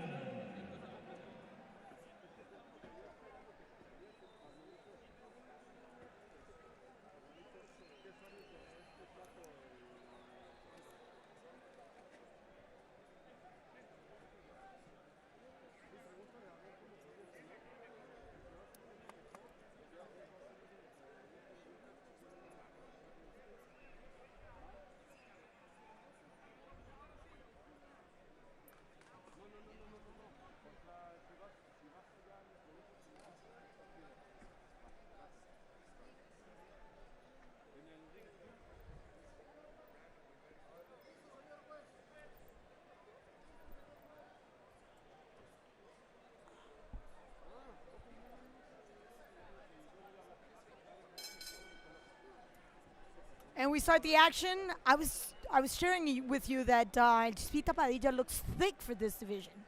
Yeah, I think. Well, what I told you right when you told me that maybe he's a little bit shorter, but they seem to be about the same height. Yes. So I'd like to see what he rehydrated to. Chispita Well, Padilla. I just got news for you because I just realized that in the corner of Chispita Padilla, we have another Alvarez Rigoberto, and that's a gentleman that has dedicated to boxing here in Guadalajara. He has his own training camp, he has his own gym, and he has his own fighters. This is one of his fighters. Okay, and that goes to show how sharp Padilla looks right off the bat. Yeah, he's definitely bringing the action to El Panther, Acosta.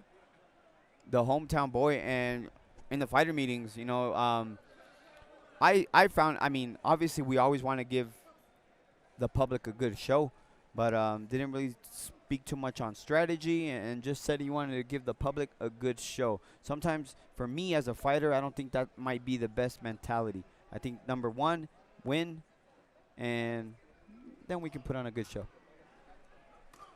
Whoa. That was a very Beautiful good hook. body shot by yes. Padilla.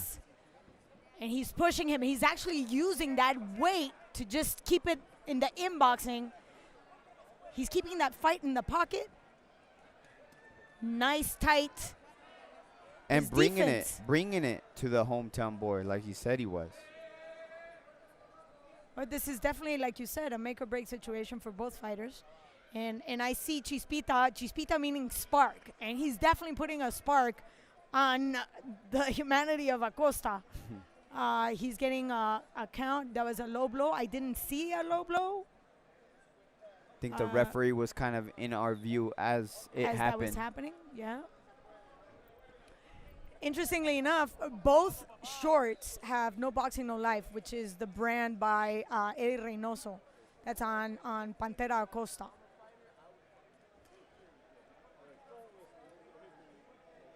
Now he's looking to lunge into Acosta's space, doing that half step, staying on his toes, quick waist movements. I like the style. Oh, nice. Nice body shot. And once again, I'll reiterate the fact that Padilla is doing what he said. Typically, I mean, not typically, but most of the time, you know, we get fighters, hey, I'm going to do this, this, and that, and then they're not doing it. But he's walking them down so far. Yeah, well, Mike Tyson said it best. You have a plan until somebody hits you in the face. Yeah, until you get punched in the face. Exactly. But I like the rhythm. I like the fact that he's staying on his toes and he's being very aggressive. Now nice pushback by Acosta. That left hook by Chispita. Yeah, very good left hook. Yes. He's got a very good schooling, you could see, right? And obviously he's got a good cornerman in that's Canelo's older brother, Rigoberto. Yes, that's I Canelo's just didn't older want to call brother. out the wrong name. No worries. There's 8 brothers in that yes, family. and they're all fighters. They're all fighters. And as a matter of fact, that's how Canelo got discovered, because there was an event with all the Alvarez's brothers, and Canelo was actually handpicked by Don Jose Sulaiman back in the day. Oh, wow. Yeah, when he was only 16 years old. Everybody here, you're getting some good history here from Claudia Did you Trejos. see that uppercut? That's beautiful. I like the way he just stands. I would like to see that compass a little tighter, though. I think his legs are a little too spread out. Yeah, and that hook came a little bit wide, and the fist wasn't in there. He kind of hit him to that body with the fingers. So all you young fighters out there, make sure you turn your hands. Turn into it. There you have it. Words from the horse's mouth. My SD kid. He just goes in. I wanna call him the sniper because he's just in. Yeah, that's a good way to describe Padilla's style. Pretty good sniper. Costa doing a decent job of trying to stay away, as he told us he was gonna box. Looking to box. Yeah, but you got to respect a little bit the punching power on Acosta, because his knockout percentage is pretty high. Not putting aside Chispa's ability also, because 14 out of his wins have come, out of his 19 wins have come via knockout. For Padilla. Yeah, but, you know, I think that's why he's just keeping that stick nice and stiff, making sure he keeps his distance.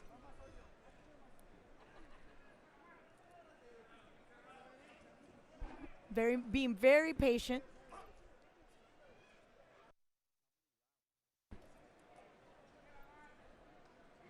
This is a fight scheduled for 8 rounds. We're in the 2nd round in the super featherweight. And that was a good body shot landed by Padilla. Yeah. You could see the schooling, the Alvarez style. It's there, you know, like people are starting to implement that more. You know, Saul Canelo Alvarez, you know, with that head movement. Yes, and that then very boom, short. boom. And that's what I just saw right now from Chispita Padilla. Exactly. Is him sitting, look at his feet, sits down on his shots, moves that head, and explodes just like he did right there with that uppercut. Ooh, that was coming out with all kinds of evil intentions. I could feel it all the way over here. You know, it's one of those that you don't connect, but you feel it. Yeah. and there you go again with that head movement. Acosta said he wanted a box, but he's finding himself now in the trenches. That's something that I think is in his favor. Well, I think he's falling into Padilla's fight plan, and because Padilla's actually implementing his own ring generalship. And what he said he was going to do, like I said, I sound like a broken record, but pressure, and he's doing it. Yeah, he's bringing that fight to So ACOSTA. so he wants ACOSTA to sit there with him. We'll see what ACOSTA can muster here. I think ACOSTA's standing a little too flat right in front of his opponent, missing a lot. Now in the infight, he's got to take advantage, but I like how close and concise. He's tight with his defense. Padilla's really not letting ACOSTA connect in any of those short uppercuts or short hooks. Nice. Oh. That was a brutal right. And what a way to close the round, man. I'm only fanboying here out again. You are. I can hear it in you. That was a very exciting round. That definitely showcasing how the adjustments. He's made very interesting adjustments from the first to the second round. Yes, yes. So what I thought right at the beginning is I thought ACOSTA wasn't in his favor to pressure and stand there with Padilla, but right there at the end, he showed it. Yes, I love the bobbing, weaving, See that, those waist movements. And watch, he actually hides the left when he bobs. He's coming with that left somehow, and he's gonna connect right there. See how he dips, and he just brings it up with the left. That dip, that slip and roll by Padilla was good. You know, I'm over here praising ACOSTA as well, but I mean both fighters. It's just a good exchange. That's what we want to see. And we're in for the third round. And Rigoberto, we know the type of experience that he has. That experience trickles down to a young fighter of 25 years old, coming from Venezuela, looking for other opportunities. He understands that if he makes it here in Mexico, it would just bring him to a completely different level once he comes to America. Yeah, absolutely. You know, it's kind of a way of stepping up that ladder. Especially in this division. We have greatest featherweights coming from Mexico. Absolutely. The greatest featherweights. Yes. Shout out to my guy over there, Marco Antonio Barrera. Definitely one of the best featherweights. Hands down. Juan Manuel Marquez. Yes. Erik El Terrible Morales. And the list goes on. And I can keep going, guys. I can keep going. That slip and roll, I'm saying, that dip, it's not like he even rolls. He just dips, and he hides his right. Yeah, I like that right uppercut off the roll like you were mentioning earlier. And look, nice stiff jab. ACOSTA's trying to make adjustments, but I think he's finding himself that his tools are falling short because he's lunging into that jab, opening space for the uppercuts. Yeah. He's definitely putting himself in harm's way as he dips forward like that is ACOSTA.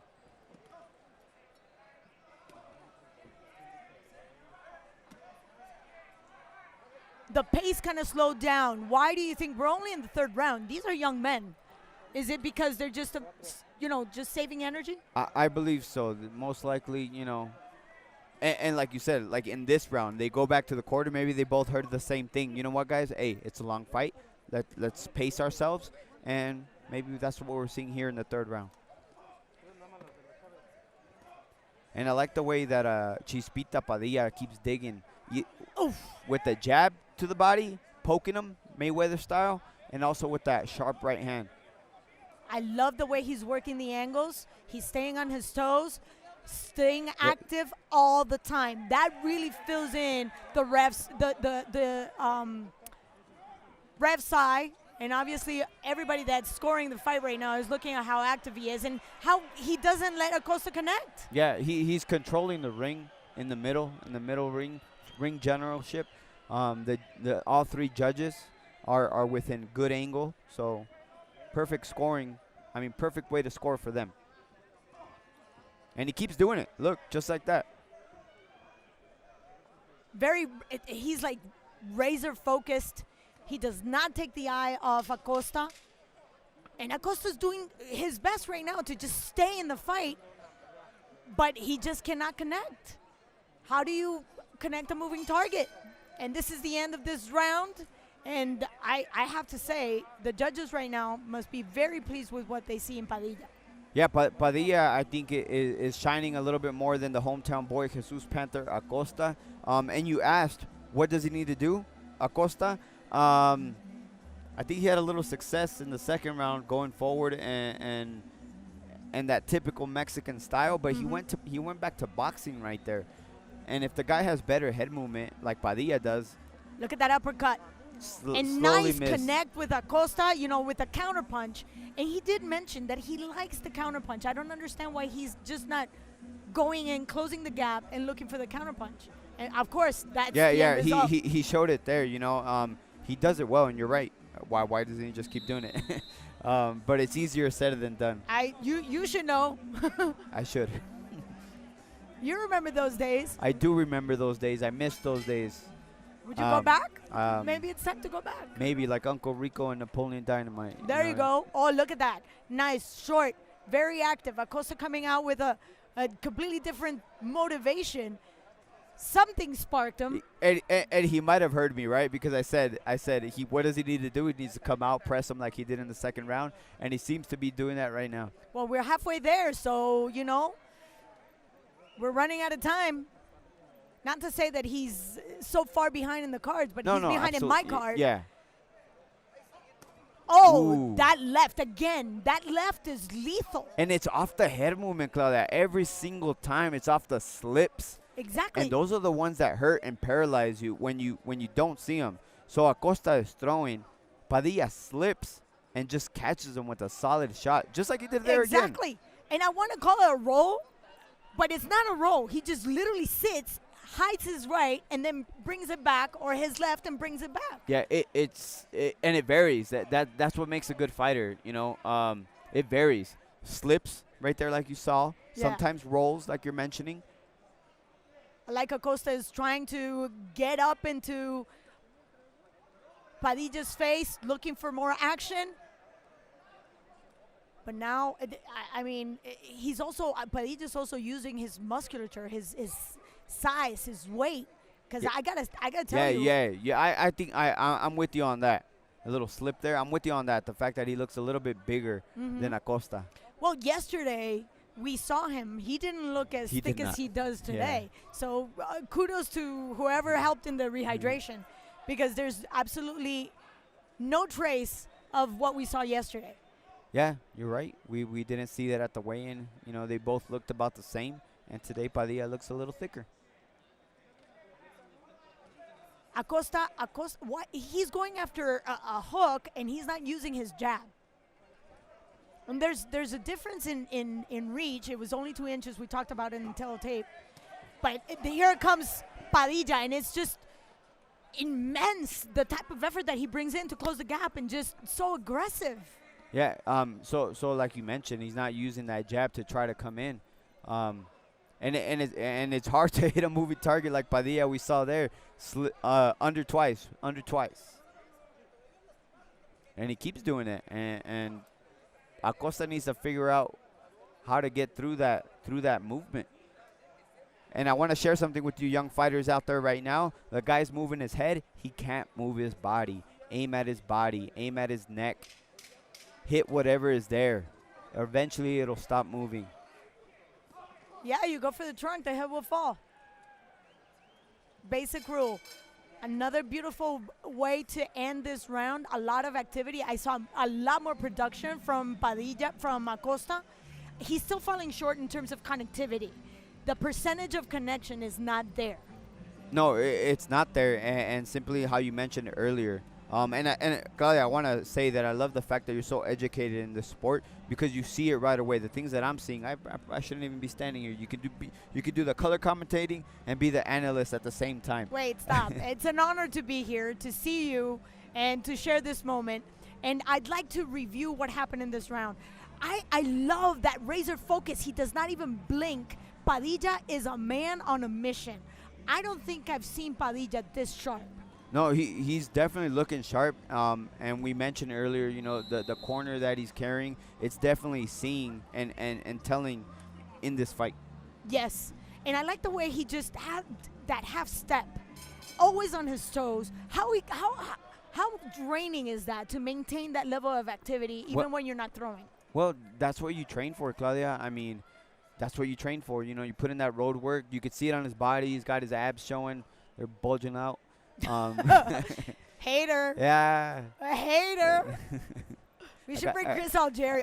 Did you see that? That was a beautiful move. That's not even an angle. What was that? Yeah, that was. That's not even a side step. That's a back step. I don't know if he threw it at the same time or as he stepped, but it. And he. Look at that uppercut. That uppercut I is think that coming. hurt Acosta. That hurt Acosta right there. How do you counterpunch that? How? I mean, and right now when Padilla's holding onto that arm, you know he's struggling. That's also taking a toll on Acosta. Ooh. Oh! He's dishing it with both hands. And it's going to the head and to the body. That's what's making it difficult for Acosta to keep up with Chispita Padilla. It's coming from all angles. You know, not to say that Acosta's not trying, but you know he's coming up just a little bit short. But he's tough. No, he's taking it. One thing also that he did mention in the fighter meeting. Remember, I said at the beginning of this, he wants to give the public a good show, and I asked him, "How are you going to do that?" He's like, you know, just Mexican style. He wants to go toe-to-toe, but I don't think this is the fight that makes him look his best. Because he started off boxing, and yeah. And if there was a fight plan that was not shared with us, I take it, but I don't see the necessary adjustments at this time. I mean, you need to close the gap, especially, but keep that defense up. And if you want to break in, you got to stand behind that jab. I like the patience. Padilla has a lot of patience. He has not thrown one punch in these last combinations. Not one punch. And right there, he looks smooth there. And those last few dips, reminiscent of Canelo Alvarez versus Daniel Jacobs. You know, like right there as he faded away. You know what? And this goes to everybody out there. It's really sad we do not give enough credence, enough credibility, and credit to that type of movement because there's no damage. There's no real connection. But the truth is that those movements, those matrix-like movements, are key. Are key, and they make your opponent get frustrated. So, moreover, look at Acosta. At this point in time, the punch production has gone down. Way down. And I see doubt. I see doubt as he walking in. Yeah, there's a lot of doubt in Acosta's demeanor. You know, despite and frustration. Yes. Despite being the hometown boy, you know, he thought he would have the edge. The crowd actually here is quite silent. Yes. You know, the fight is good. I'm looking around. Everybody's attentive.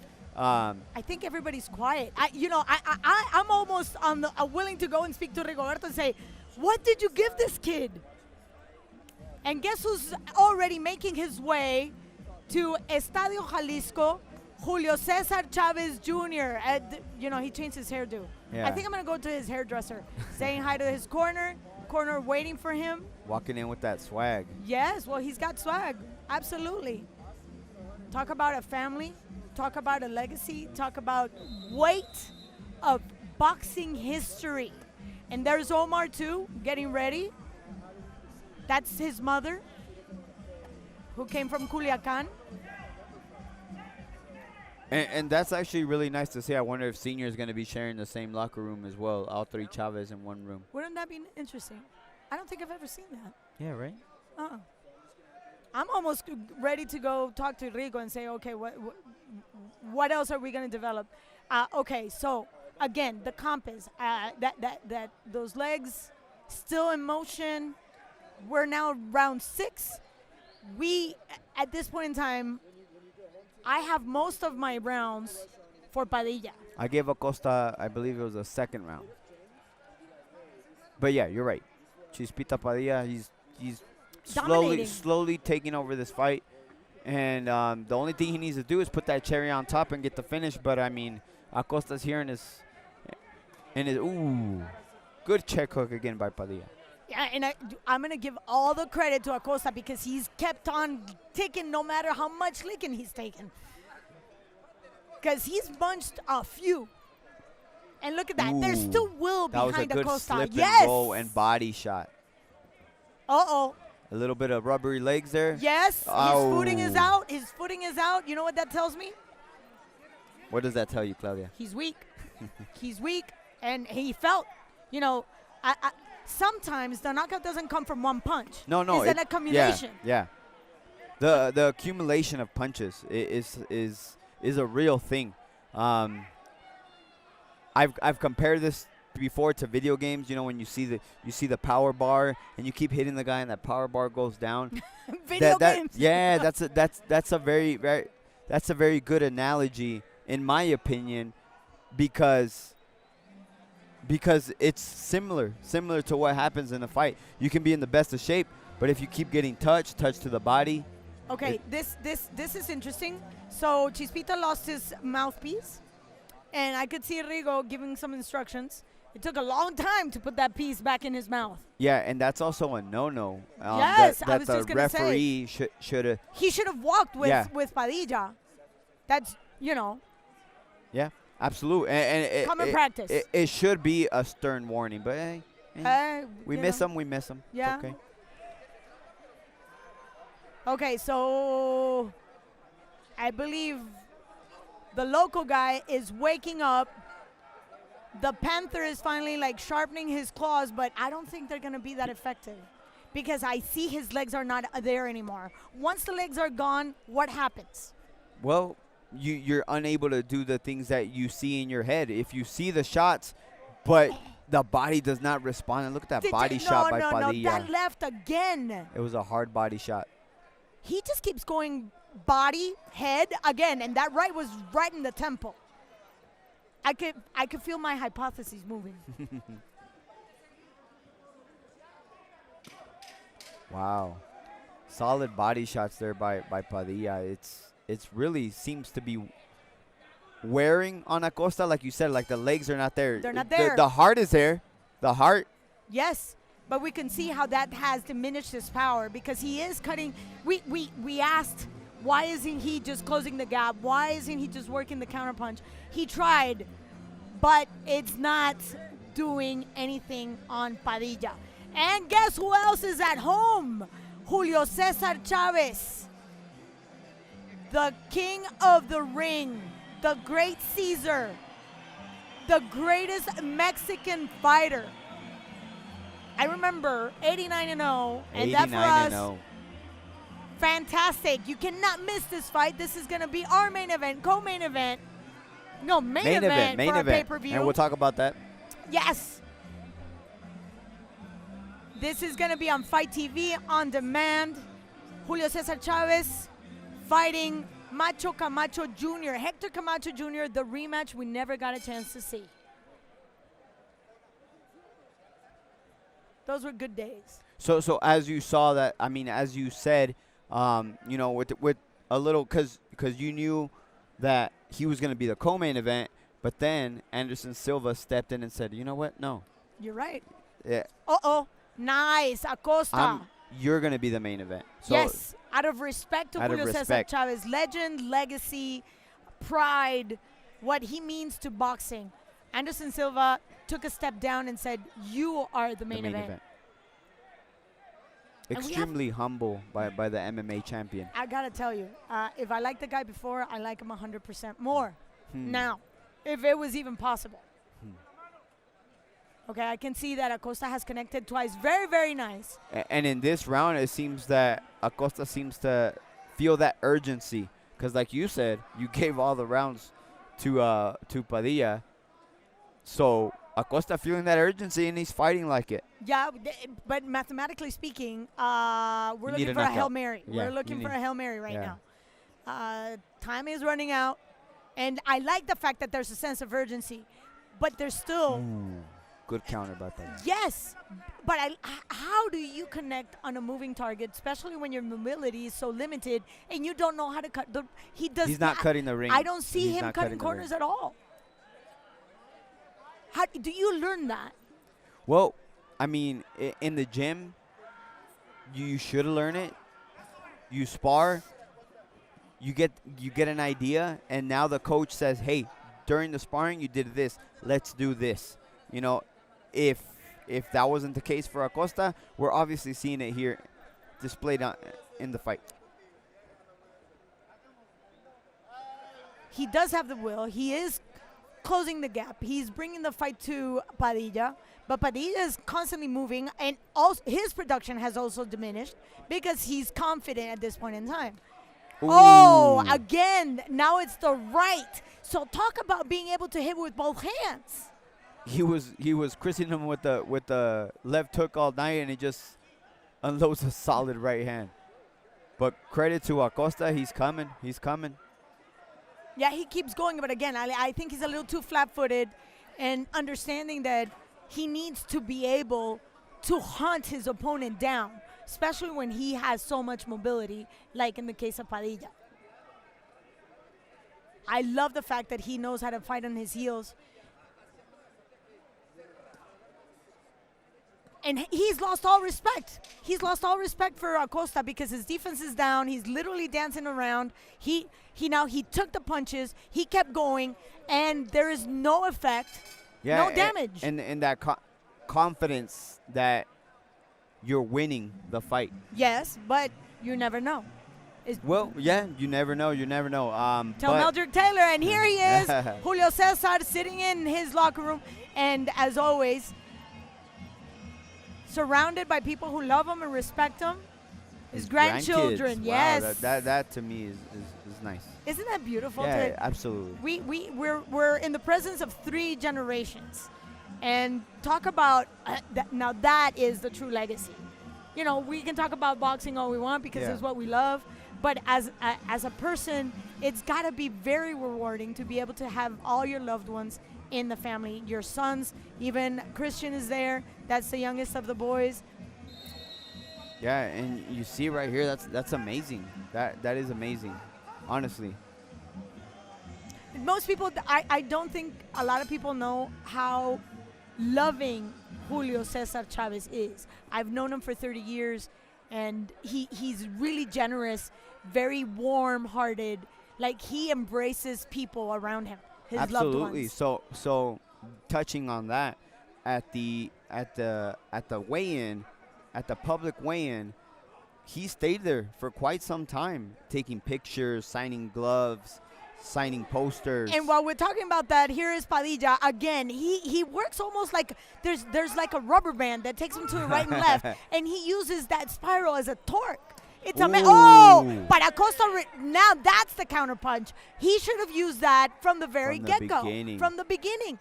But sometimes, Claudia, you feel that urgency a little bit too late, you know, a little bit too late. Once you're starting to see the finish line and the guy's way ahead of you, you're trying to catch up. And now he's cutting the corners. Now he's actually walking the ring. Yeah, he's walking Padilla down. A buck short and a day late, man. Yeah.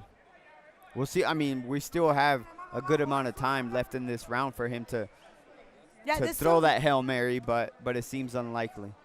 Well, the one thing that he's actually relied on is his power. You know, taking the percentage of knockout wins that he has, that power has diminished because he's exhausted by now. And there's a little bit of doubt. A little bit of doubt and the good body work that Padilla did throughout the fight. Wait. What? They're in a major embrace, and then the ref is not calling it? Yeah, I don't know what that was about. Now Padilla's using his toes. Now there's mobility. Wow. Nice. Very good combo, two hands. I think it's very impressive when a fighter, like, losing the fight, like visibly losing the fight, I think to all of us, and coming back and putting on such a good last round. Hail Mary. Hail Mary. I'm just saying. And maybe even the receiver catches that Hail Mary. We'll see. 1 minute left. But I can see Padilla using what we call flying hours. Okay. Those are flying hours. That's experience using his body. Yes. And it's an experience that doesn't necessarily reflect based on sparring sessions. No, it's just like that street smart. Yeah. That ring smart. Let's say ring smart. Yeah. Because to be honest, that's extremely smart. because he's visibly tired, Padilla. And look what he's doing. You know, he knows he's ahead on points, most likely ahead on points. Yes. And getting the victory. Getting the Yeah, victory. and he's way too confident. See how his defense is down? He's actually playing right now. Wow, what a shot there. Yes, beautiful to close this last round. And like we said, this is a make or break event for these two fighters. Yeah, this was definitely a crossroads fight. Acosta and Padilla both fought like it. That I like to see that. Yep. As a fighter, as a fan, I love it. I'm highly impressed with what we saw from Chispita Padilla. We're going to get the decision when we come back after this break, all the way from Guadalajara, Estadio Jalisco.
And for the official decision, we go to Edgar Alejandre.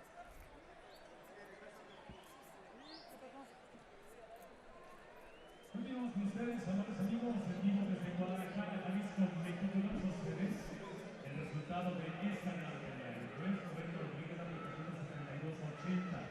El juez ha disponido la puntuación 73-79 y el juez Diego Alejo con puntuación 72-80 decretan una decisión unánime para el vencedor del centro. Señoras y señores, desde Guadalajara, Jalisco, México, por decisión unánime.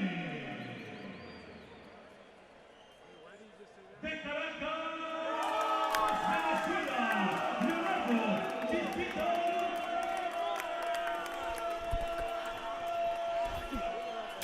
Padilla. Wow! I literally had a little bit of a heart attack there when he said from Guadalajara, Mexico. What did you think about that? So in the moment, I thought the exact same thing. I was like, what? But now realizing it, this guy is a comedian, a radio comedian. Okay, that explains it. That explains it. And you know what? We are going to go all the way to, yeah, we had it all right there, boxing and comedy. But for more information, what's going on behind the scenes, we're going to go to Adriana Jimenez, who's with the champ himself. Adriana, talk to us.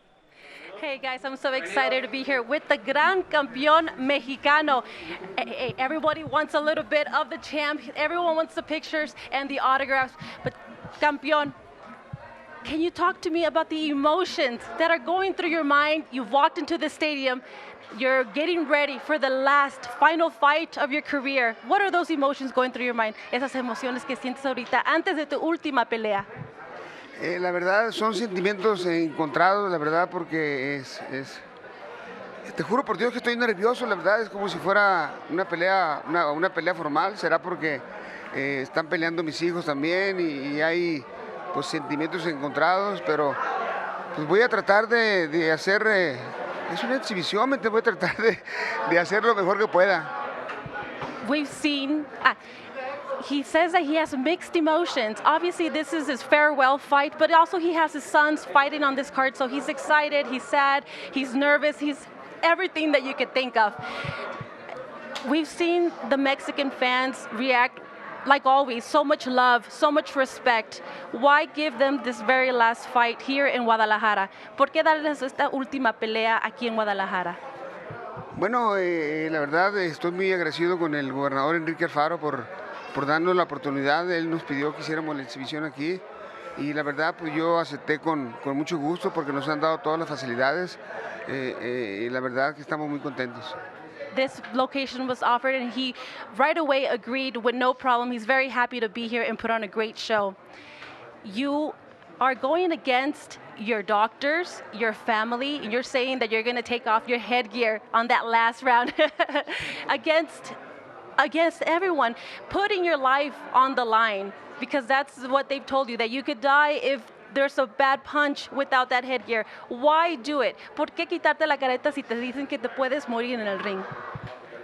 Bueno, es que hice una promesa, ¿me entiendes? Y pues sí, lógicamente mi familia está muy preocupada, ¿me entiendes? De que me quite la careta en el último round.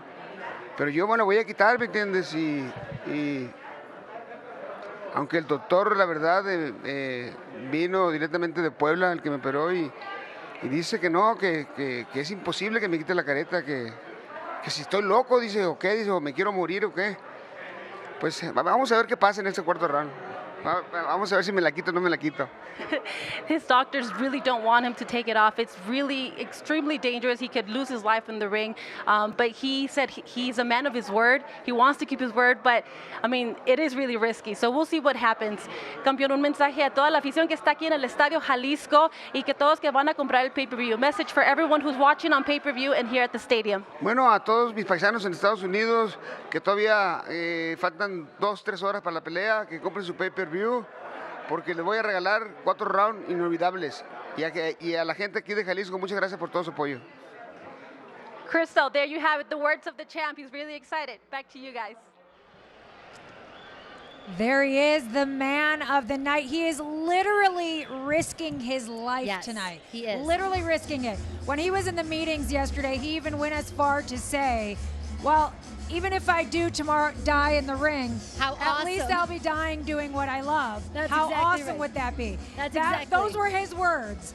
That's exactly what he said. I mean, I think you and I, his life. we were sitting next to each other and we both kind of went, oh my goodness, Yeah. how awesome would it be to die in the ring? Please, El Campeón, no. Keep the headgear on, for the love of God, please. Right? I know, but you never know because, you know, Camacho was saying, I want to put on a good show, but he's like, if he has that short fuse and he starts coming at me, you never know. It could be a really good fight, but that is not the only great fight on this pay-per-view card. Of course, that is huge. We want to see, and Camacho has said, this is probably his last fight as well. I think Claudia mentioned that he has lost 70 pounds for this, so that's great. And then, of course, don't forget about the special attraction. We have Chavez Jr. going up against Anderson the Spider Silva, of course, former MMA star. Omar Chavez, it's a family affair, going up against Ramon Alvarez. We saw Canelo in the stands. Everyone's going nuts. But guys, don't forget about that pay-per-view undercard because, you know, don't sleep on those boys. We've got Kevin Torres out of the USA versus Jorge Melendez. He is from right here in Jalisco. He's known as Silent. His trainer said in the fighter meeting, he said, all the talking will be done in the ring. And of course, the Diamond Boy, full of charisma, always wants to talk. And then Damian Sosa, another hometown boy from right here in Guadalajara, going up against Abel Mina. Okay, we're going to go back ringside to Claudia and Chris for their final thoughts. Let's hear it.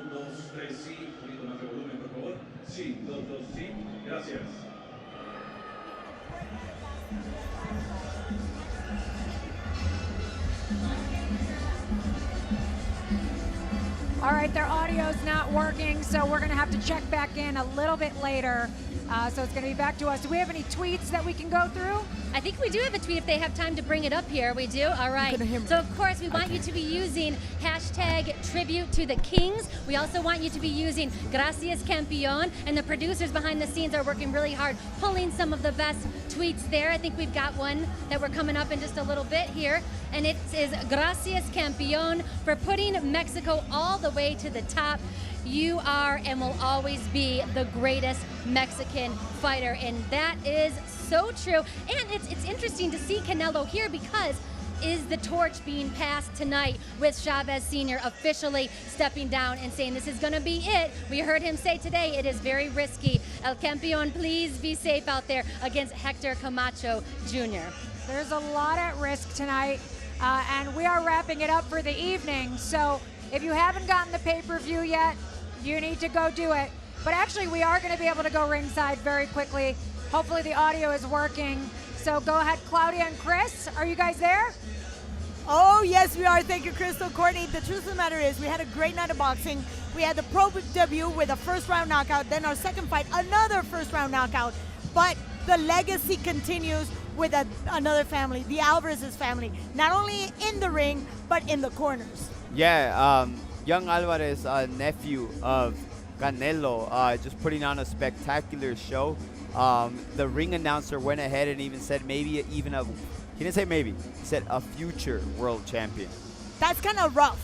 It's a little, I'd say, precarious. Yes. To just say that he's going to be a world champion. But again, we talk about legacies. And of course, we're looking forward to lots of legacies this evening with the family that has actually put Mexican boxing at a completely different level.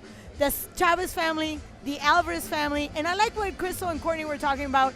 Is this the moment when we pass the torch from the Chavezes to the Alvarez? I really like that analogy that Courtney brought up. Is the torch going to be passed? I honestly believe so, because Canelo right now, to me, and I think to everybody, because that's the reality, he's the absolute best pound for pound right now.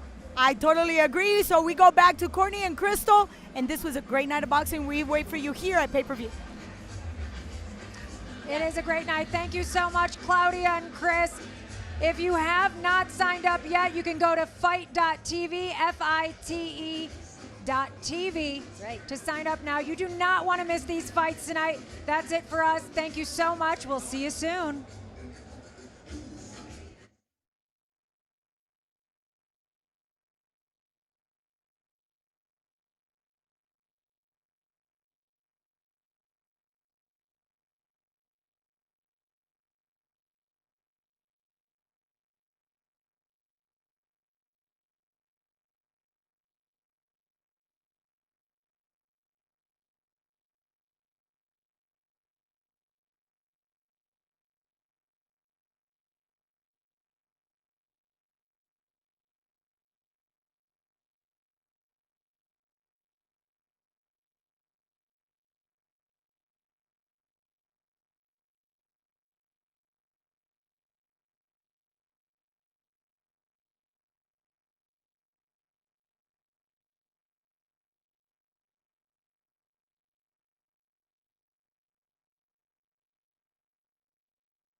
aquí con Goyo. Este es el